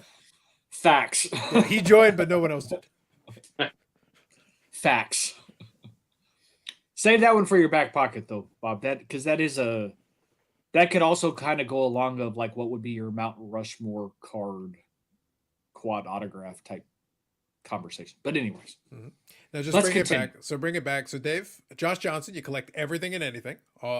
Basically anything with it. You've gone to great lengths to categorize the depths to which you will go, as long as it's Josh Johnson, the Josh Johnson. Let's stick with the one you're talking about. Any parameters though you have at all, or is it just across the board, Josh Johnson, everything all the time? Pretty much anything. Ticket stubs, programs, bats, ball State. Yeah, because he has to pull out the bat now. Yeah, why not? One of There the you two. I've got 2 pairs of cleats. The thing that I want to find is a glove. The actual fielding mitt. That's and that would be something I'd probably pay more than I should. This and everything else. The first pair of cleats, because it was the Just Miners. Both are Just Miners releases when they had their game use program going on. Okay. I think one was like $175 and the other was $150 for a pair of game used both cleats. So it's like you're paying that much for them brand new. I don't need baseball cleats. My playing days are well over. So to get them game used autographed, I will gladly pay that when you see prices from like trying to think, what is it, Gray Flannel, whatever that the company is that does the jerseys. It's like I know how much some of that stuff goes for. If I can get it for the guy that I really collect, I will most certainly do that. Nice. So there's no parameter. I've said if he would have done Frosted Flakes, if he would have been a Kellogg's spokesperson, if he would have done it for Astroglide or fucking Depends or something, whatever his face was on, I will buy the packaging because it's Josh Johnson. I do have some of that stuff too. I mean, I've got my starting lineups. I have my 99 retro lunchbox. I have my headliners. So there you go. You have other random stuff.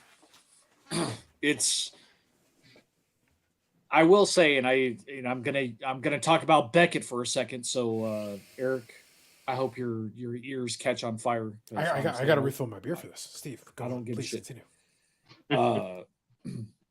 If Beckett lists stuff in their checklist, which they do have the starting lineup cards, those are listed in Beckett and included in counts. the Headliners Mini that I have over here, the Headliners full size, the Winner Circle diecast cars, Pinnacle Inside cans, Donruss Preferred tins, the retro lunchbox, like I alluded to. There's the action flats. All that stuff is included in the Beckett checklist. Mhm. And if I have it, it is marked as a have, and it is included in my counts because I choose to use Beckett for my checklist needs, haves, and wants. Mm. We all know that there are others. There are other sources that we can all use. Not one is better than the other, in my opinion. But I like the fact that Beckett includes some of the stuff that is not just card related. Mm. Because the retro lunchbox is, although it is card related, because 99 Upper Deck Retro, that's what the box that you purchased was in a lunchbox. That's how it came. I mean, that's what you got. I also had the Elway sitting over there too, believe it or not. Now, can I ask you a question, Steve? Just playing off of the Go checklist ahead. thing that you're talking about. Now, this is something I found. Again, to your point, none of the checklists are perfect. We know they've all got some flaws and some things missing. That's a lament of the player collector.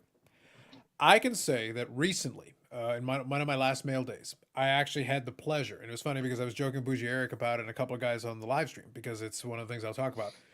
I sometimes get more excited finding a weird variation or something that is a legitimate card than sometimes than some of the really fancy patch cards or patch autograph or whatever, because those are cool cards. But it's not like I don't have any. Like after a Right. while, it's like I always enjoy when they come in. I enjoy adding them to collection, but I can go on eBay and buy 10 patch cards right now. Like if I've just got unlimited funds and I just want to hit buy it now, buy it now, buy it now, and some of the dealers I know, so I can cut a deal with them, but I'm still going to pay thousands of dollars. I can go do it right this second. One of ones, the whole 9 yards. However, the example I use is that in the early 90s Upper Deck, they were still in their early production runs with a lot of the hockey product. So they had they would reuse certain sheets. So the hologram would be, there'd be hologram variants because they would use holograms for different products in the hockey product. And they did that in the first year and the second year specifically. So you had the regular one, but then even though we're starting to move to 91, 92, they actually printed more 90, 91. So they actually used the holograms for 91, 92 with 90, 91 cards. So that was like late run. So as a result, the only way you're going to know the difference is if you look at the hologram and it will actually show 91. The hologram will match the 91, 92 hologram. That's a variant. They had a Gotcha. Looney Tunes set in the early 90s that was Looney Tunes cards, really Looney Tunes. They had their own custom hologram with like a carrot for Bugs Bunny on it. Well, some of the hockey cards ended up with those holograms. So the Looney Tunes variant exists, which is, who's even looking for it? You basically have to have a dealer who already knows what they have and then Right. charges you for the variation, because otherwise the card looks identical. But those are Right. the type of variants that like you have to go searching for. Well, I came across somebody who had a couple of those variants and I was able to bring them in. And in the video, I was able to show the difference, but you Right. actually got to be looking at it. Right. That's a variation to me that is like, but Beckett only had one of them. It didn't have the one for 91, 92. Apparently 91, 92 also had a hologram variant. One has the logo and one has the 91, but that's not on the Beckett checklist, but I have that copy in my possession. And it's counted towards your counts. And it counts towards the count, correct. Absolutely. And I do the same thing. I think I have three cards in my collection, that two of which are added to my counts, even though Beckett doesn't list them. The other one is an autograph variation. It's counted in, granted, I haven't updated my autograph counts, which is why I posed the question to you the other day. When you do memorabilia in your autograph counts, do you count memorabilia autographs in both? And it makes sense that they should technically be counted in both. But I have an autograph variation. I have one in silver ink and one in gold ink. They are still unique cards. So from an autograph count perspective, it is 2 cards. From my checklist perspective, though, it only goes towards 1 because that checklist is different than if I were to track my autographs. Yeah. And that was where we enter into the OCD portion of our program. Because then it's like the peculiarity is, but what Steve has asked was a valid question. That's why I had no problem like giving him a quick answer to the question, because like I understand there are different schools of thought in how you want to approach this. To me, it is an autograph card and a memorabilia card. It is both those things. It falls under both buckets to me, so I count it for both. That just for simplicity, it makes the most sense to me. I've heard arguments to the contrary. I don't agree with those arguments, but like you have to do whatever makes the most sense to you. Well, and that's it, because I've never tracked memorabilia cards as its own separate entity. I did autos for a while because I mean I even have one of my YouTube videos talks about, you know, my 200th auto. Unique auto to the collection. And let's face it, from my perspective, almost everything was unique because unlike Dave, I don't do duplicates. But I mean, shit, that was forever and a day ago. So I haven't bothered to update my autograph count. But at the same time, the reason why I posed the question to Carlos was I'd be interested to see what number I would come up with for my memorabilia cards. Because I never counted them as separate. So. And now you can see how close you can get to building your own jersey. Every day we get ever closer. Yeah, but I already have my own. Actually, I have 2 jerseys already. Why do I want another one? You can have 3. You can have 4. You can have 5. I did have 3 at one point in time, but I sold it. So 2002 UD Authentics Upper Deck decided to unload a shit ton of their autograph memorabilia through redemption cards for certain athletes. Now, these jerseys are these gamers? This is just a standard jersey. It's not. Gotcha. It's not a game worn autograph jersey. Okay, no, I was making the distinction because jerseys, I've got a couple sitting in the closet for that purpose. I think I've got one more that I probably will get Medina to sign at some point, unless he signs in the morning, in which case, fuck him. Like I'm not doing it. There's no. I got people for that. I'll send Eric or something. Like I'm not doing it. Mornings, But so UD Authentics, because like Peyton was in it. I think Rice was in it. They had a pretty stout lineup as far as their redemption cards. And I can't remember if the redemptions were 1 per box or 1 per case. Right. I don't remember the specifics. But if memory serves me right, Terrell Davis had 13 redemptions just for him. 3 of them were cards. 3 of them were the 16 by 20s that you see up behind me. The film strip that's sitting up there, that was also a redemption. The jersey, there's a football, and then they had the stat jersey, which I bid on twice and lost both times. That was the only other big one that I wanted. So I never acquired that one. And they had a full-size helmet and a mini helmet, and I never saw redemptions for them. Right. But outside of that, I acquired all but 3 of the redemptions out of 2002 UD Authentics. Gotcha. So, and for whatever reason, Upper Deck screwed up and ended up sending me 2 jerseys. So I ended up selling one. Gotcha. Let me ask you a question that kind of plays in that I think brings everybody in the conversation as well. Since we're kind of, what are we doing to player retires? For us, we keep collecting. I think that's the answer to the question. So like for the theme of the night, that's the answer to the question for our cases, respective cases. But I did want to include the fact that you did have a choice.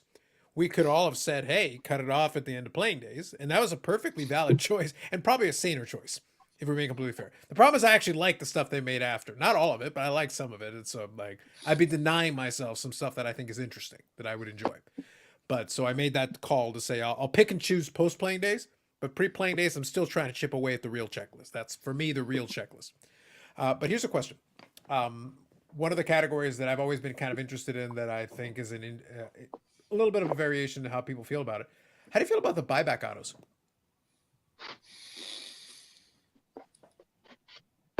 That's a loaded question. And that's why I think it's a more interesting question. You can take it a couple different directions. That's why I say that this one incorporates, it actually opens up room because I think all of us have buyback autos in the checklist of our respective players. Medano had 2 different years that they did right in the late 90s, early 2000s. I think UD Reserve 2000, they had a bunch of buybacks. And right around that time, I want to say SP had some buybacks right around that early 2000 period as well. So 2 different sets of buybacks. One was SP focused, and the other one was a little bit more upper deck general focused, but still buybacks, like 2 sets of buybacks. Right. So, and I just saw LA Pat's question too, and we'll touch on that too. Yeah. For me, I can at least answer it. Mhm. My guy played for the same team. It doesn't matter. Mhm. So, like, I can't answer that question. Yep. But, and technically, Vinny can't either because Mario played for Pittsburgh his entire career. But the other 2 guys can. Mhm. I think like for me personally, it depends. So there has been multiple releases in football in which Terrell Davis has had buyback autographs in.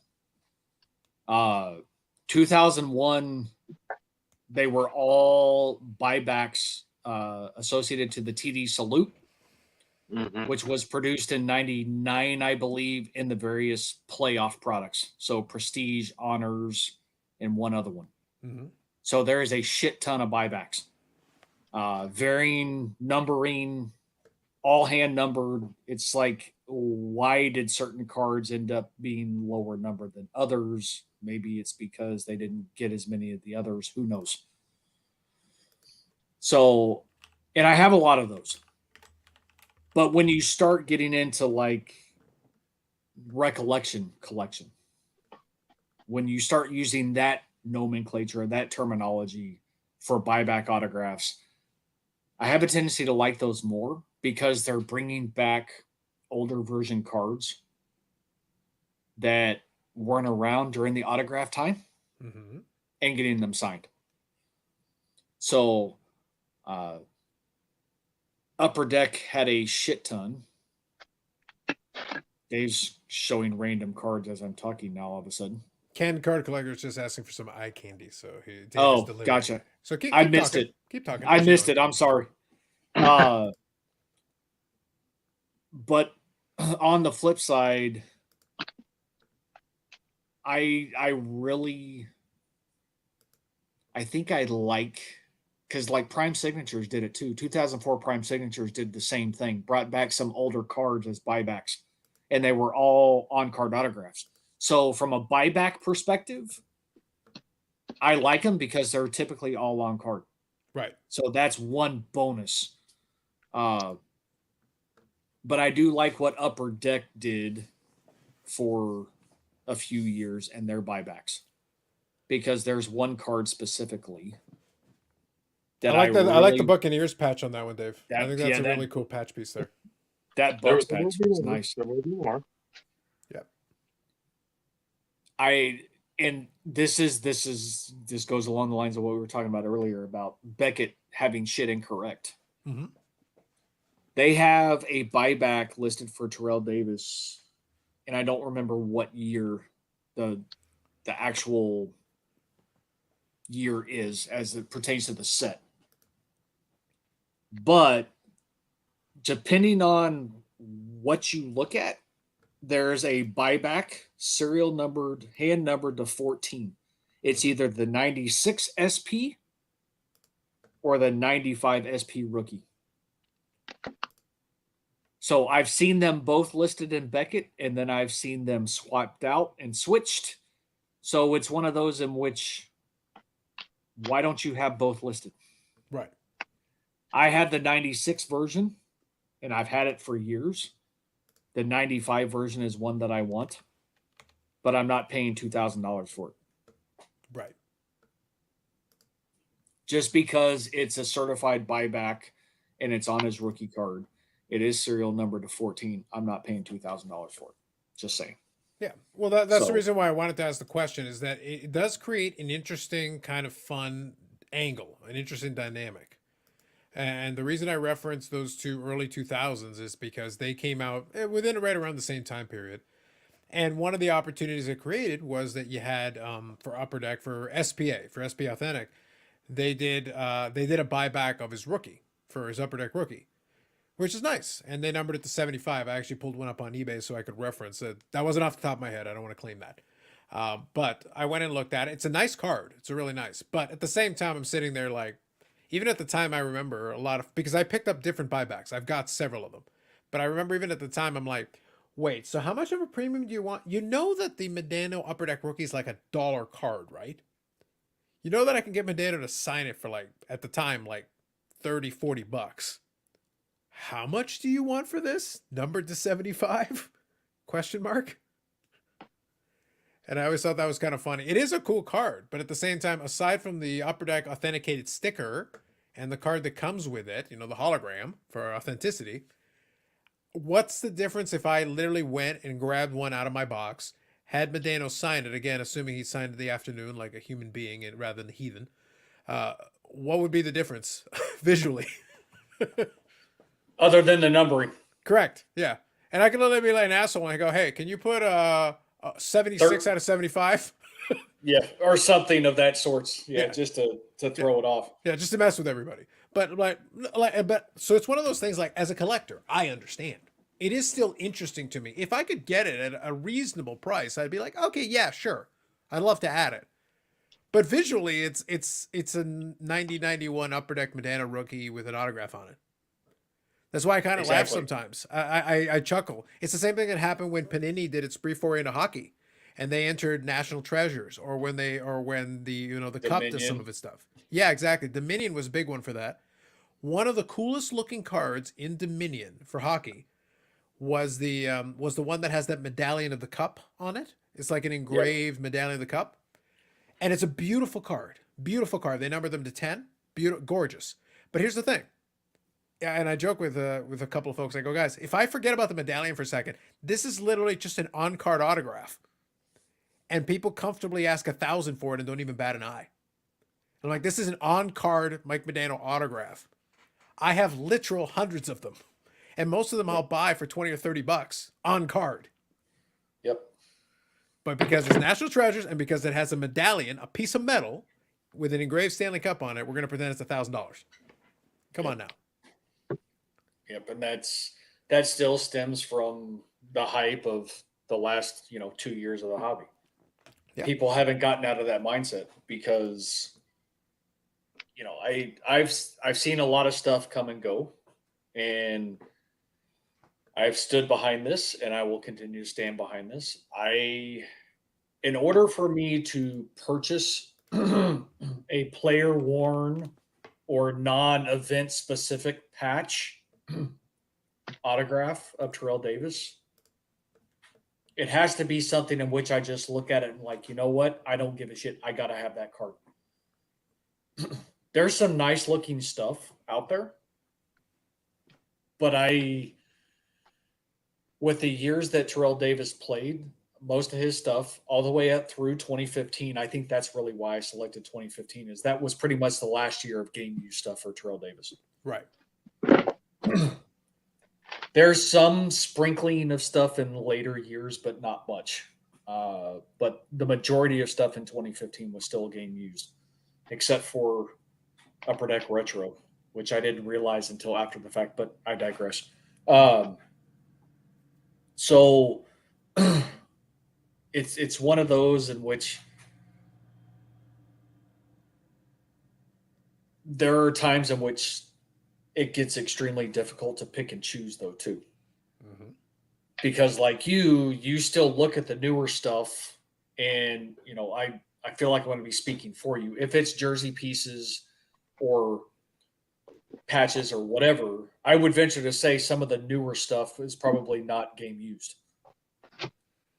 They've done a Unless good the job in hockey. They still do a fairly good job. Upper Deck on the whole will still. It's rare when I don't see game used because Yeah. it's Okay. actually the exception rather than the rule. They're pretty good. If they're going to bother with it, they'll generally stick to game use because they know that the tolerance for the hockey side of it is not there for a lot of the. If it's purely manufactured pass, like manufactured, it's very clear you're just screwing around. Whatever, fine. It's like that medallion thing. It's like we'll Yep. play along with you. But if it's supposed to be a game used piece, I expect it to be game used. Mm-hmm. and that's fair. I've talked about this before. Eminence. So Panini Eminence, and it's been a while since I looked at it, but I want to say it was in upwards of $5,000-8,000 per box, Mhm. all in case stuff. I don't remember the number of cards, but it's all player worn.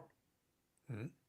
And Terrell is in the checklist. I've seen a few cards.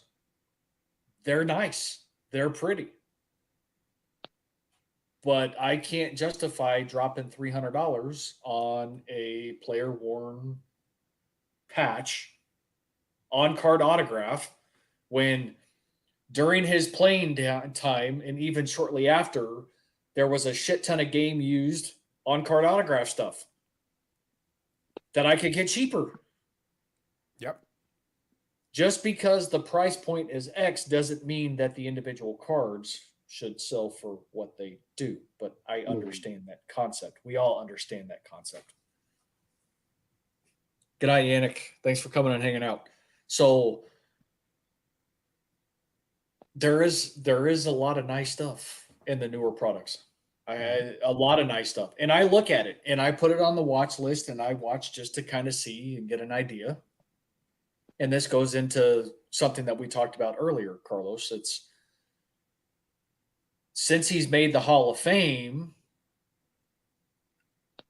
there are people out there that think that just because he made the Hall of Fame, that some of these cards that normally sell for 30, 40, 50 bucks are now worth $150, $200. Mm-hmm.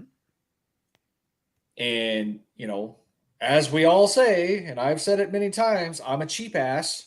I can't justify spending that kind of cash on something when I knew I could have picked it up a few months ago for 50 bucks, 60 bucks.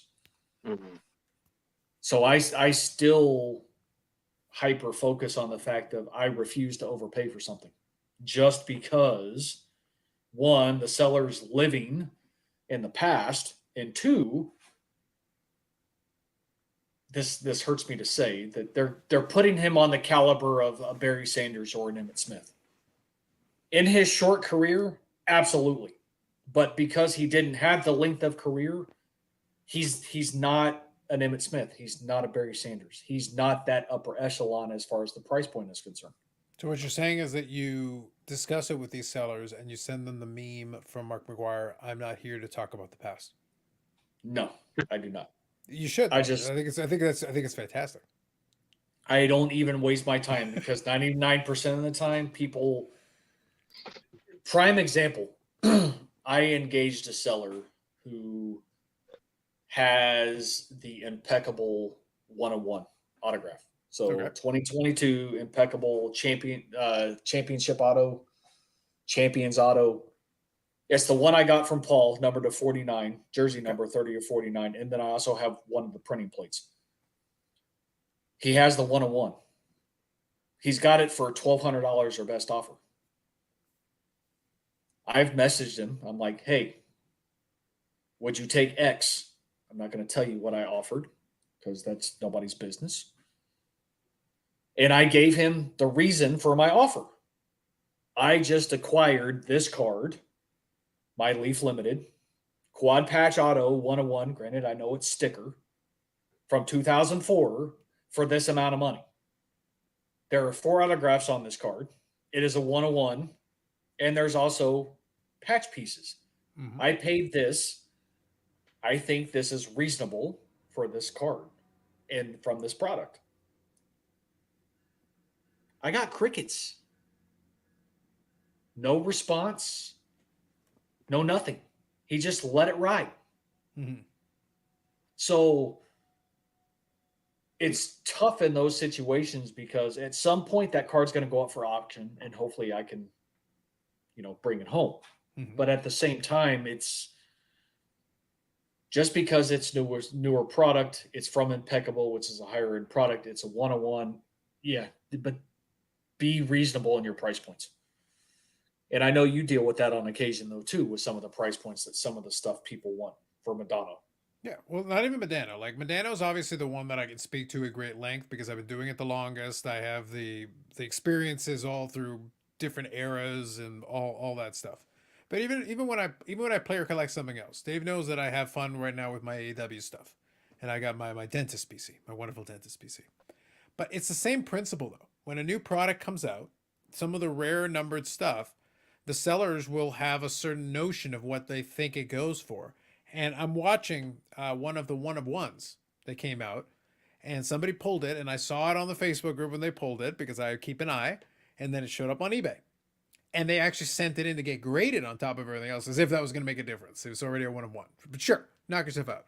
It came back a 9, which is fine. It's but it's like I think they were hoping for a 10, I guess, to like increase the value somehow. But anyway, so they pull this card, and this is an extremely popular character. An extremely popular character. They came back they started at $3,999. And I'm like, this is a very popular character, yes, but it's a very popular character in the secondary company in the genre. It's a player, like obviously people watch. Like I'm recording the show tonight on PVR, so I'll watch it later. But it's like, guys, come on. Like, really? Is that what we're gonna go with? Are you sure that's is that your final answer?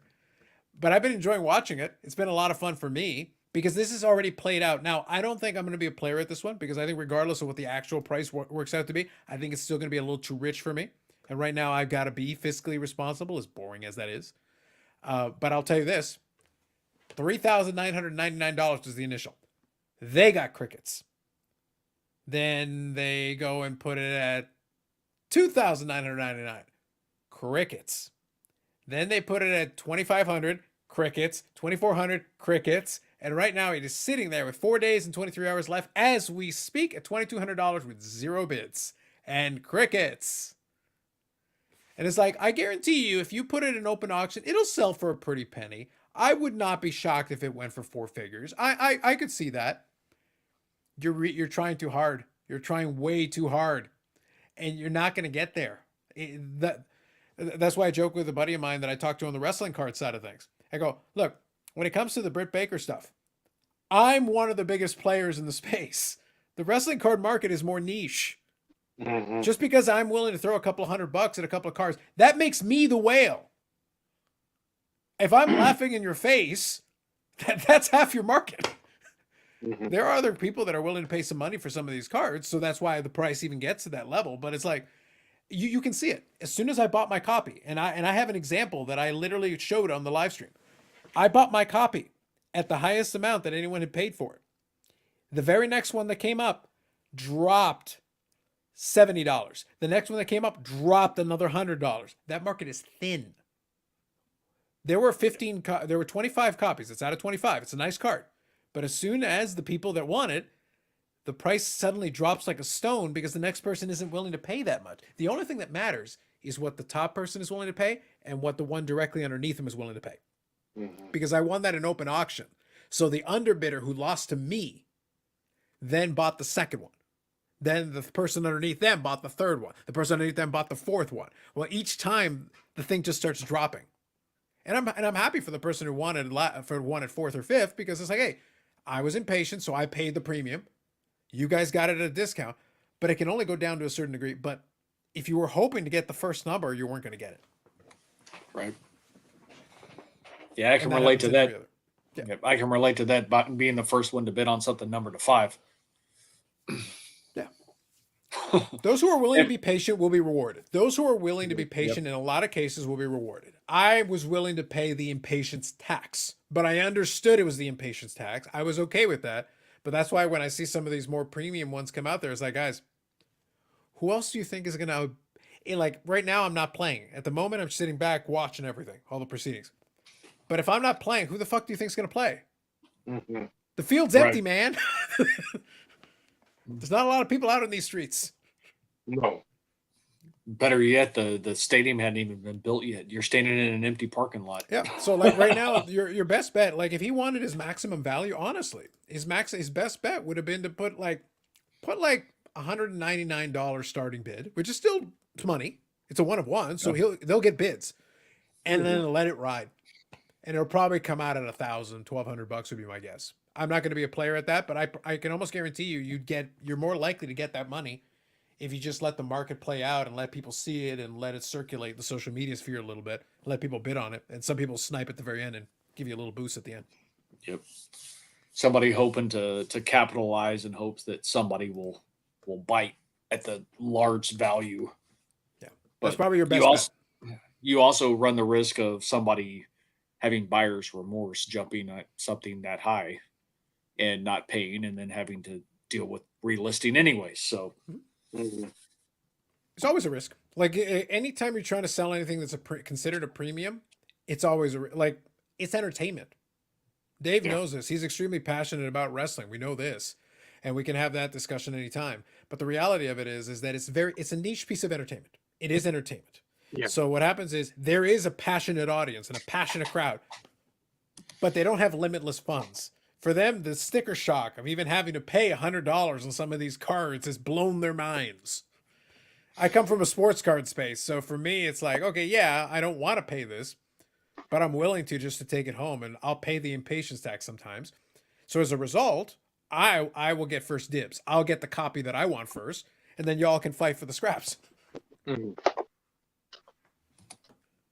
And then wrestling cards, I mean, okay, you've got a niche space. Now you're going even further down. For folks that don't collect cards, they're like what I've said before. We talked about it. That yes, and I'm Lance Archer, who we just showed. Mhm. I've liked him forever since he was Lance Hoyt. Then he was Dallas and on the WWE, and went back on the Indies and over to like New Japan and whatnot. And then now AEW. It's like wrestling cards on my wrestling quote unquote budget are so far down. And I know a lot of folks are like that. You want to either go to the live experience, a show, a house show, a Raw, or something, or you want to go meet them. You want to have that moment that you can, like I've said, you want to meet your heroes, meet your idols, meet people you've seen on TV forever. The cards are great. They are awesome looking cards, but it's tough, especially when I've got so many irons in the fire, to sit there and be like, well, I'm going to pay $300 for a Cody Rhodes auto. Like, well, no, I've already met Cody Rhodes. I've already got his auto.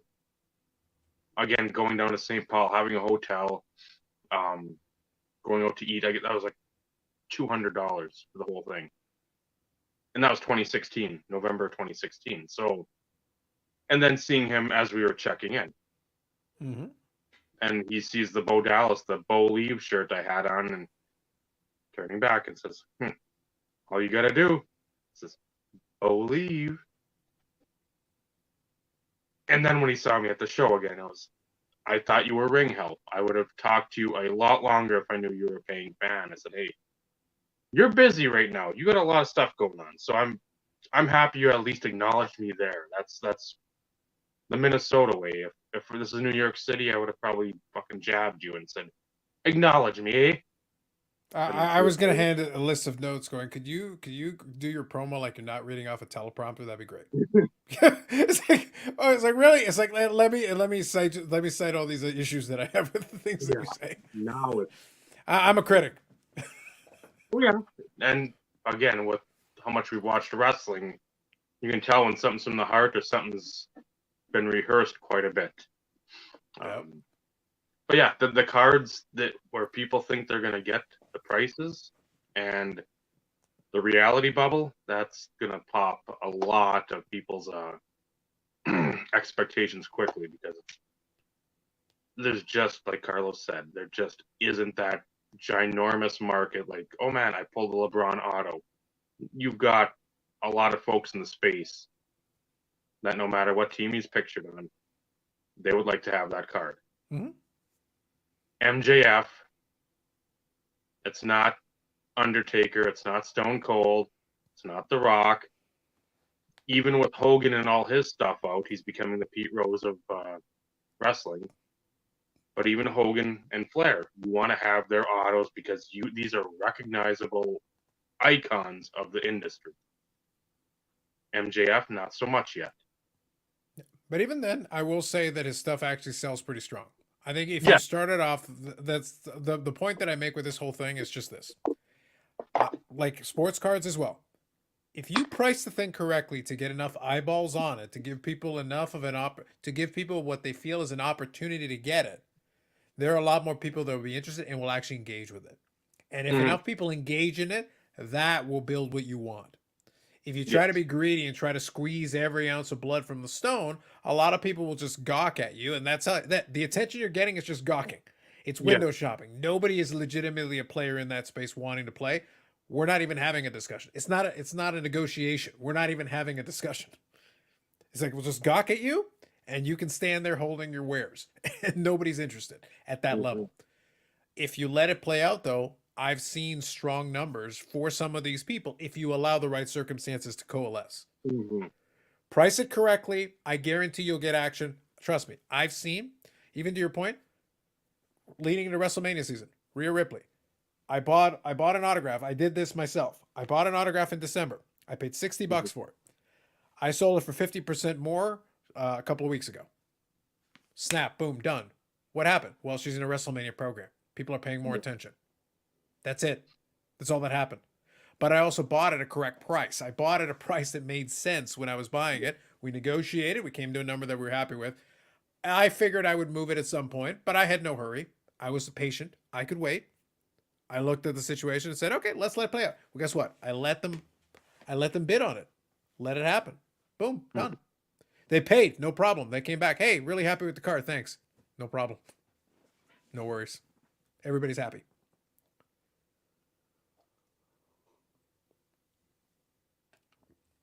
Card content for the Philippines. I like that. I also don't know what they're saying. But they're passionate. There are folks in the Philippines that are hardcore. There are some folks in the Philippines, like legit, that are hardcore about collecting. And they'll collect the Kobe and LeBron and even some Jordan guys. And they're nuts. That's why I always make the joke that Eric is in the rolling truck in Manila. He's trying to get in with the Filipinos. Trust me. I'll tell Eric just to stay away. I won't. It's not experience or anything.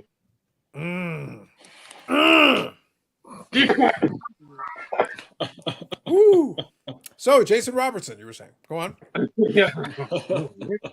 He's great. He's great. He's done wonders for my fantasy team. Him and Connor McDavid have been godsend. Great. You got him and Connor McDavid. Of course you do. Fantastic. And again, that was a 10 or 12 team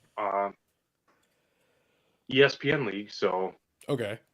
Number one pick, of course, McDavid. Yeah. And then I think Robertson the year preseason was 60, 55, it would have been a good pick. Like no one, he had a good season last year, but it's not like anybody automatically assumed that he would immediately follow it up with another strong season.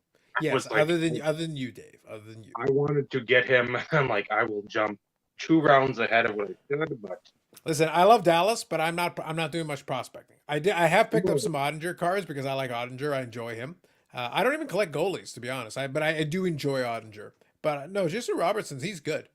The problem is that I made a critical mistake. Like I got stuck. I went from a Dano to Ben. Now, mind you, Ben has had a bit of a resurgence this year. I've been pleasantly surprised that Ben has been decent. I thought he was dead, but apparently he's decent this year. So I'm like, I'll take it. I'll take it. On that note, we are coming up on the 2.5 hour mark. I will say, check. I don't remember if they're still up or not. Addy Ball 23. If you want to see some insane Philippine stuff, back before we started and as we started, I think the controversy really was starting to percolate. Where they were getting their fundage for ripping exquisite basketball. Okay. And there was a ton, and it was like they were in like some warehouse, and you had a couch and a couple chairs and a table, and Kobe Bryant patch, oh Michael Jordan patch, autograph every time, and it's just like, and there was a Yeah. I'd have to go back. I remember somebody did a big, not an expose, but a sort of a timeline. And I know they were caught over there, and there was a hefty amount of money they're supposed to pay back. So I think it was laundered out of a company that they had, or they had some interest in, or they had some sort of pull. So, well, Yeah, it wasn't on the up and up. no, not at all. But that would be some Philippine card content. Oh, believe me, I've heard the dialogue and the verbiage, and both Tagalog and broken English. Who was the doctor who also busted a crap ton of high-end basketball stuff? I know you know who I'm talking about.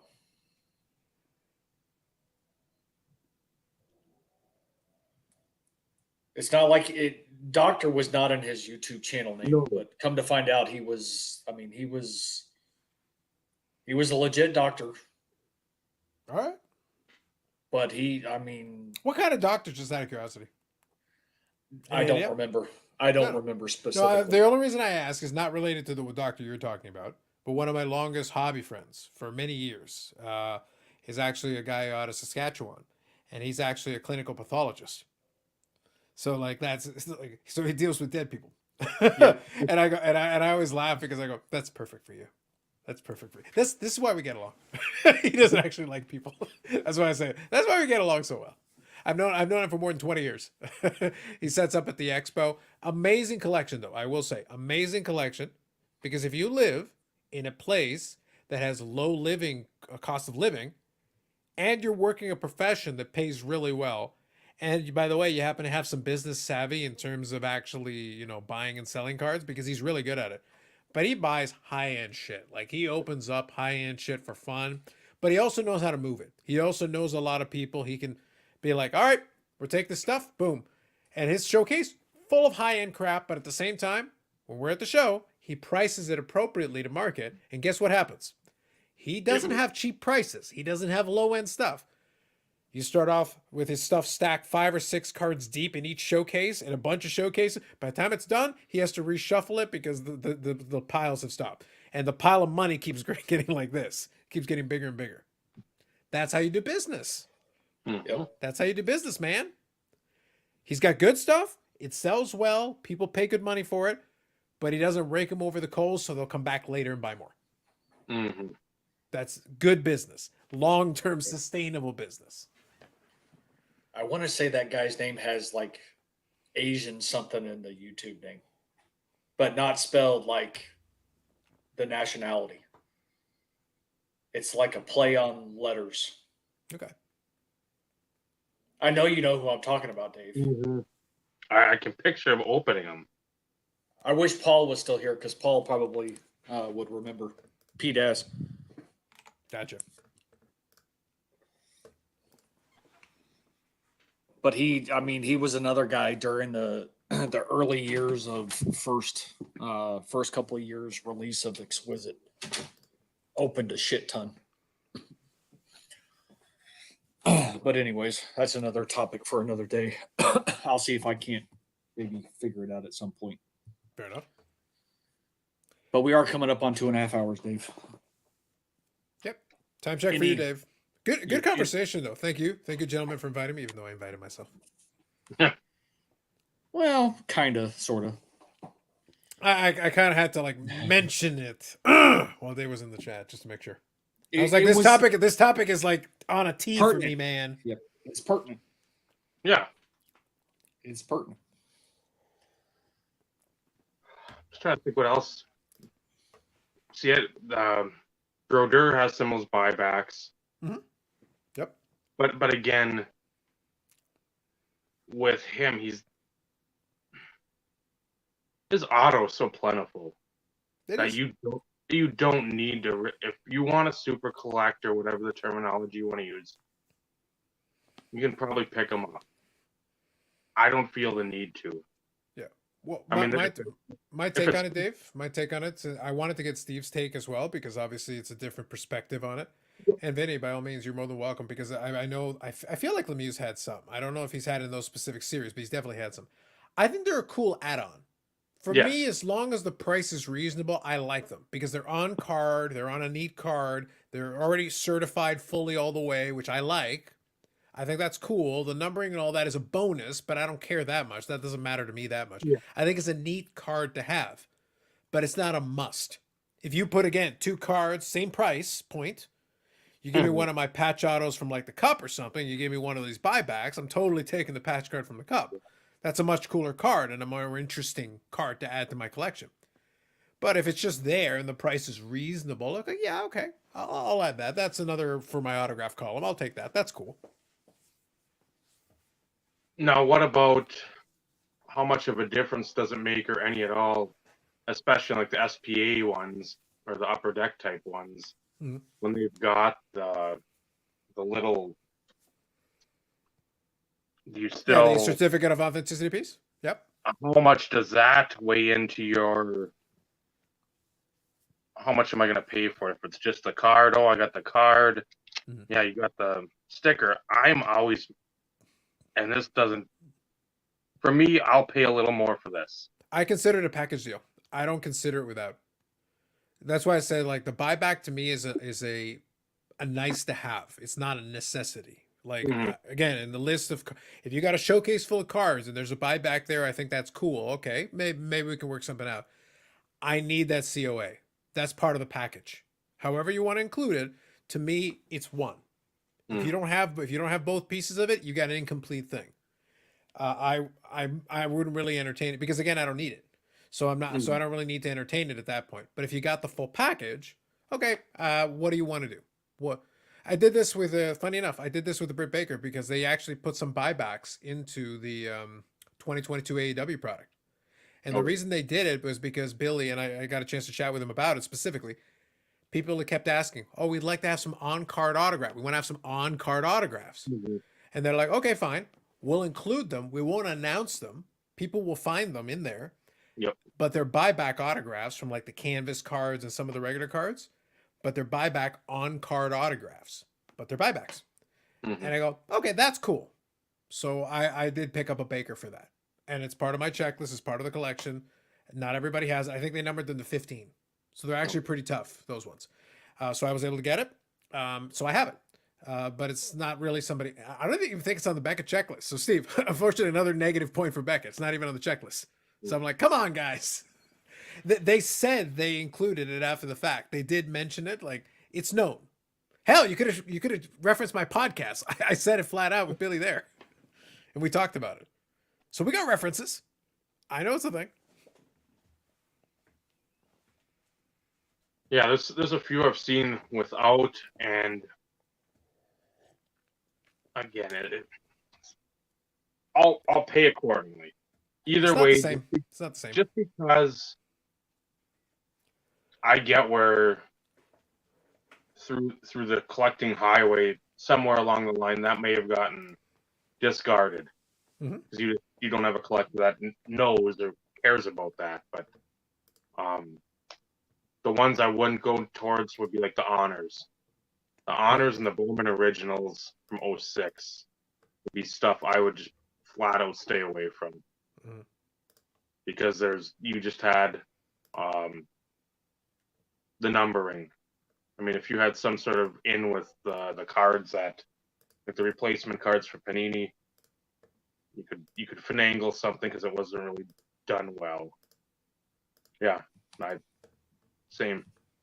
Yeah, all my upper deck buybacks have the certificate.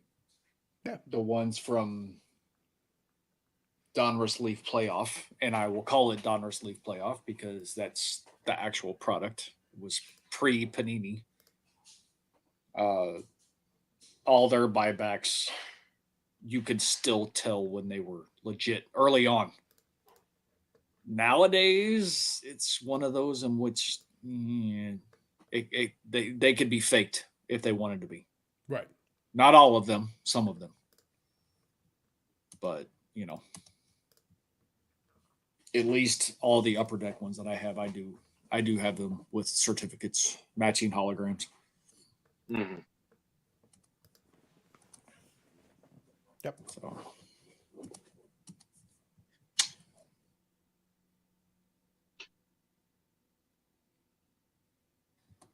So I think that wraps it up nicely. Nice bow. Yeah. Nice bow on the Velcro shoe. Well, thank God it's a Velcro shoe and not a clog because it's wrong to be Dutch. Please continue. Well, we might break out some Velcro clogs for. Now I have to see what the score is. Now I'm kind of curious. I've got it on the PVR, and I'm like, what fresh horror. If Panama loses the fucking Dutch again, I'm gonna be so mad. I'm gonna be so angry. I'm like, forgot for the law. The problem is they might actually be good. When they beat Q, I'm like, oh shit, they might actually be good. I don't know how I feel about this. It's deeply concerning. Like I don't know. I don't like.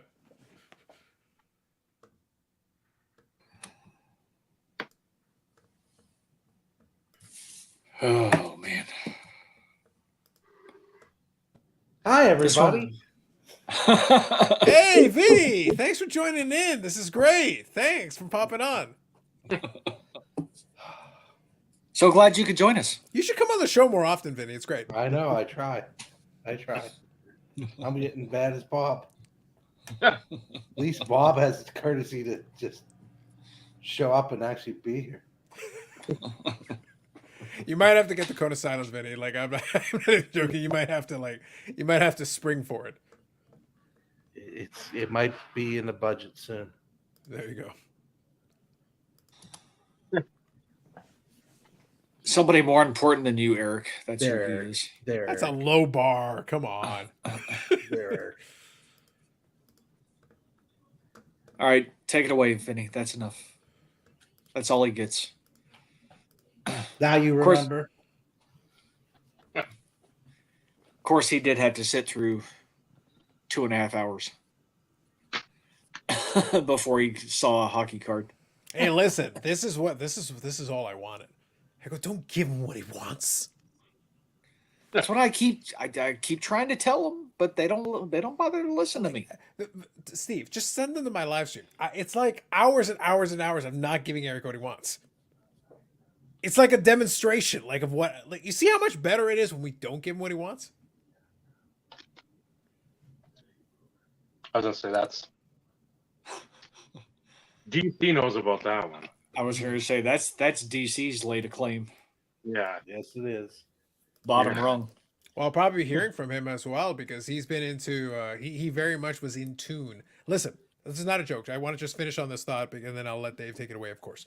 But I've got so many messages as soon as the World Baseball Classic, as soon as people realized that Panama was playing the Dutch. With my diatribe on the Dutch. When I gave the story about the whole diatribe on the Dutch, the people are like, oh my God, Panama's playing the Dutch. It's like, I'm aware of this. I know. That's what's great. Steve, here we go. I got this. I'll be wearing my Team Panama jersey on Friday. Just letting you all know. Spoiler. Regardless of what happens, because at the same time, I know Panama shit. I'm aware of that. But they did beat Chinese Taipei. So, look, I'll take it. I'll take it, goddammit. You heard it here first. Spoiler alert for Friday's show. Yeah, I'll be wearing my Team Panama jersey. I got one. Don't think I don't. I got one. You better believe it. and I'll be wearing it. That's from not the last World Baseball Classic, but the one before that, because they didn't qualify for the last one because they suck. Tell us how you really feel, Carlos. They got no hit by the Dutch, Steve. They got no hit. No hit by the Dutch.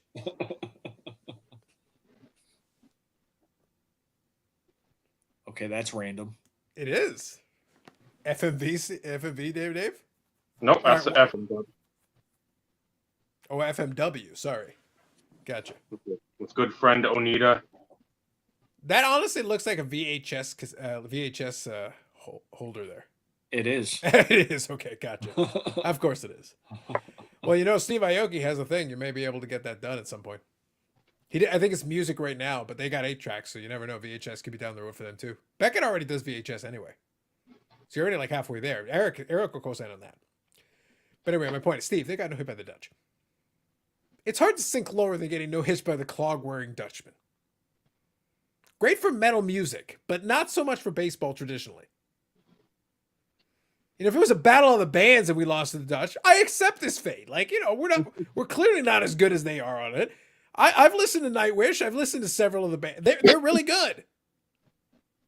But baseball is like, we're a Latin country, man. I understand we're like not on the top tier of the Latin, but come on. We almost beat Cuba once. The Dutch already beat Cuba this round. Holy crap. Friday could be interesting. I already told Eric, I go, no matter what happens, this is going to be fun. We got the SP legendary thing. I've watched some of the breaks. They're brutal. They're real bad. They're real bad. And then you got Ken Golden riding a horse.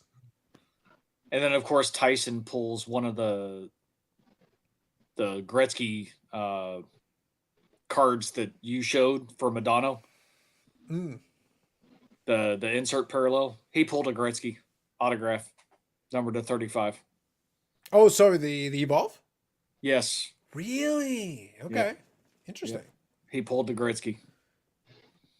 Pretty good. But then again, so his name on YouTube is Magdorn, but we all know him as Tyson. He works for RBI Crew 7. But yeah, he usually does well in his hockey breaks. He's probably got one of the best lucks, the best luck when it comes to breaking hockey.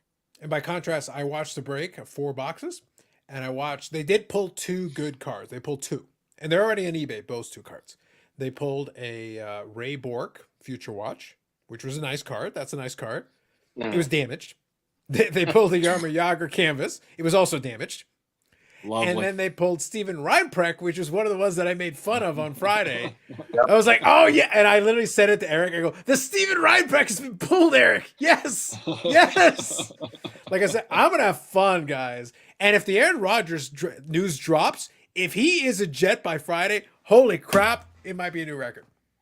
Look, I'm not doing the longest stream ever, but like I won't need a year end. I will just play that live stream. That'll be my year end.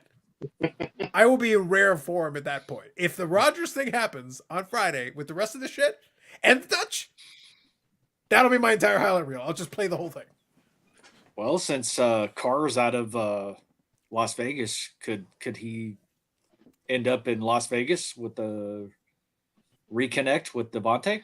There's a lot of possibilities, but it's one of those things that's kind of interesting is I don't know if you caught the last that I heard of it, is that the Jets guys did go and meet with Rodgers at his place. So like, including the owner. So they've at least met. And the only way they're allowed to do that is if the Packers say so, which is to say they finally got my memos and saying, get this fucking nut job out of here. It's like, Favre's already out of here. The other one. The other one, the first one is suing McAfee. He's busy. Don't worry about him. The other guy, the guy who sits in the darkness retreat.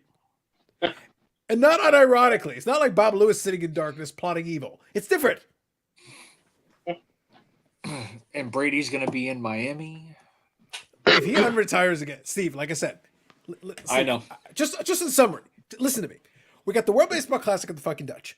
We got that happening right now as we speak. As we speak, this game is underway. All right? I don't know what's going to happen, but I'm just saying it's happening. They're in Rodgers thing. If Brady unretires, Steve, the show writes itself. This is true. Like, this is true. At that point, it's like, what do y'all want to talk about? I got shit to talk about right now. Let the games begin. That's one of those in which you don't need Bougie Eric as your co-host. You know, he'll be there just to like recoil in horror. I think his visuals will add to it. It'll give for the hearing impaired. They won't need to hear. They'll just look at his face and understand what's happening. It'd be fantastic. Oh, this is true too. So there you go. Potentially something to look forward to. Look, I'm crossing my fingers. If the content gods have been good to me. They have been very good to me. Guys, I need the Aaron Rodgers thing resolved. Just send him to the Jets to live his Farvian destiny. We all want that. We all want it. Let's just do it. Like, get her done. Let's make that happen. And then Brady unretires and goes to Miami. Yes. Yes. Yes. You don't want it all to happen at the same time. You want something for next week. I don't think it's gonna last till next week though. Like, in all honesty, do you think we can stretch it out that long? Be kind of tough. It would, but maybe one happens next week. And we're not even talking about fucking Kenny and his CGI horse. This is true. Like, holy crap, Steve. I get it. On paper, this is legendary, and I haven't even started yet. Like, on paper, I haven't even hit start on the live stream, and I'm pumped right now. Everybody be prepared. It's going to go 5 hours. It might have to. It's not my choice. This life chose me, Steve. I didn't choose this life. This life chose me. You might have to get Justin. Oh, jeez. God, no. We don't need that. Maybe I'll bring Vinny on so he can say 6 words, and that'll set a new record. That'll set a new live stream record. It'll be phenomenal. It'll be sensational. Everyone will love it. I can try to do that. That's 7. We'll get 8. Whatever it is, Vinny, I'm gonna up it. I'm gonna up the ante. Look, between the clog wearing, troglodytes, between Ken Golden and his stupid CGI horse, between Aaron Rodgers' Darkness Retreat bullshit, and between whatever the hell Thomas Edward Patrick, Larry David, Beavis Butthead Brady does, that guy, I'm good to go. Eric's That's right. Claiming, That is right. God damn it. Listen, and not only that, I gave my notice last week. I mentioned it on my thing briefly. It's like I gave my notice last week, so Friday will be my last day at my current role. So you know what? I might be bringing out the whiskey. Fuck y'all. Let's go. There you have it. Preview of what to expect. Friday night. This would be great. 8 o'clock Eastern. Because I'm Carlos. Not that we have to tell you about it. Most of you that are here will be there anyways. You're getting all the precursor to look forward to for Friday night. What kind of crossover would this be if I didn't at least include some of this information? It's like, Bob Lewis, listen to me. If all these things come to pass, I don't care if you say anything. You just sit there and show Daps Man. I might have to invite you just to do that. This is your job. So prepare yourself. It's a lot of stuff, man. That's a lot of stuff going on. Jeez. Anyway, Dave, please. I wanted to give that preview. That's for a proper crossover episode. That's a lot of goddamn things to. This is not my fault. This is all coming to pass all in real time for me. It's happening. You heard it here first. So, with that, thank you, Carlos, for coming on. Thank you for everybody in the chat. It always helps us intertwine. Thank you for Vinny for being like the chat moderator, and thank you for Ghost for being a fucking cunt again. Oh my god. I like to think that Vinny had the best words. He didn't have many words, but he had the best words. I've heard that before. A leader somewhere. A leader that he had the best words. So. Yes. Hashtag facts. Remember, like, comment, subscribe if you want. Do all that. If you're completely unfamiliar with Carlos, because I'm Carlos every Friday night. And also deep dives and some kiddie pool dives once in a while, just to keep the channel on its toes and the viewer on their said toes. So And I want to add real quick here as Dave closes off. I did leave a link in my Instagram.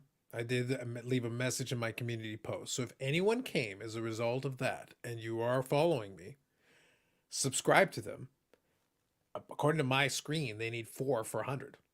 Let's go. I want it done. Let's go. If you're here and you came as a result of this, hit the subscribe button. I don't care if you never watch another fucking episode again. Do it. Get it to 100. Let's go. Yeah. Thank you. Yeah. And of course, we will take monies of any shape, form, or fashion because it's monies. And the hobby does not pay for itself. Those card shows that you see the videos from us, when we go to Dallas, when we go to the Burbank one, when we're in Idaho, when we're at the Chantilly show, we need to go because of you, our loyal brethren and the sisterhood of card collectors. You need to pay for us. Dave, could you please go to Dallas? That's the content we all need. Steve, listen to me. If Dave goes to fucking Dallas, I will fly to goddamn Dallas. I'm recording this event. It will be a multicast, multi-channel extravaganza. Dave might be in prison by the time it's done. I'm not promising one thing or the other. My point, though, is that, my friends, is drama and content and fucking dramatic content. Dave does Dallas. Facts. Facts. The best. Well, See? you already know Vinny's Look at what you just did. Look at what you did. Look at you. Look what you did. I am so proud of you right now. I can't even measure the pride. Please, Dave, I can.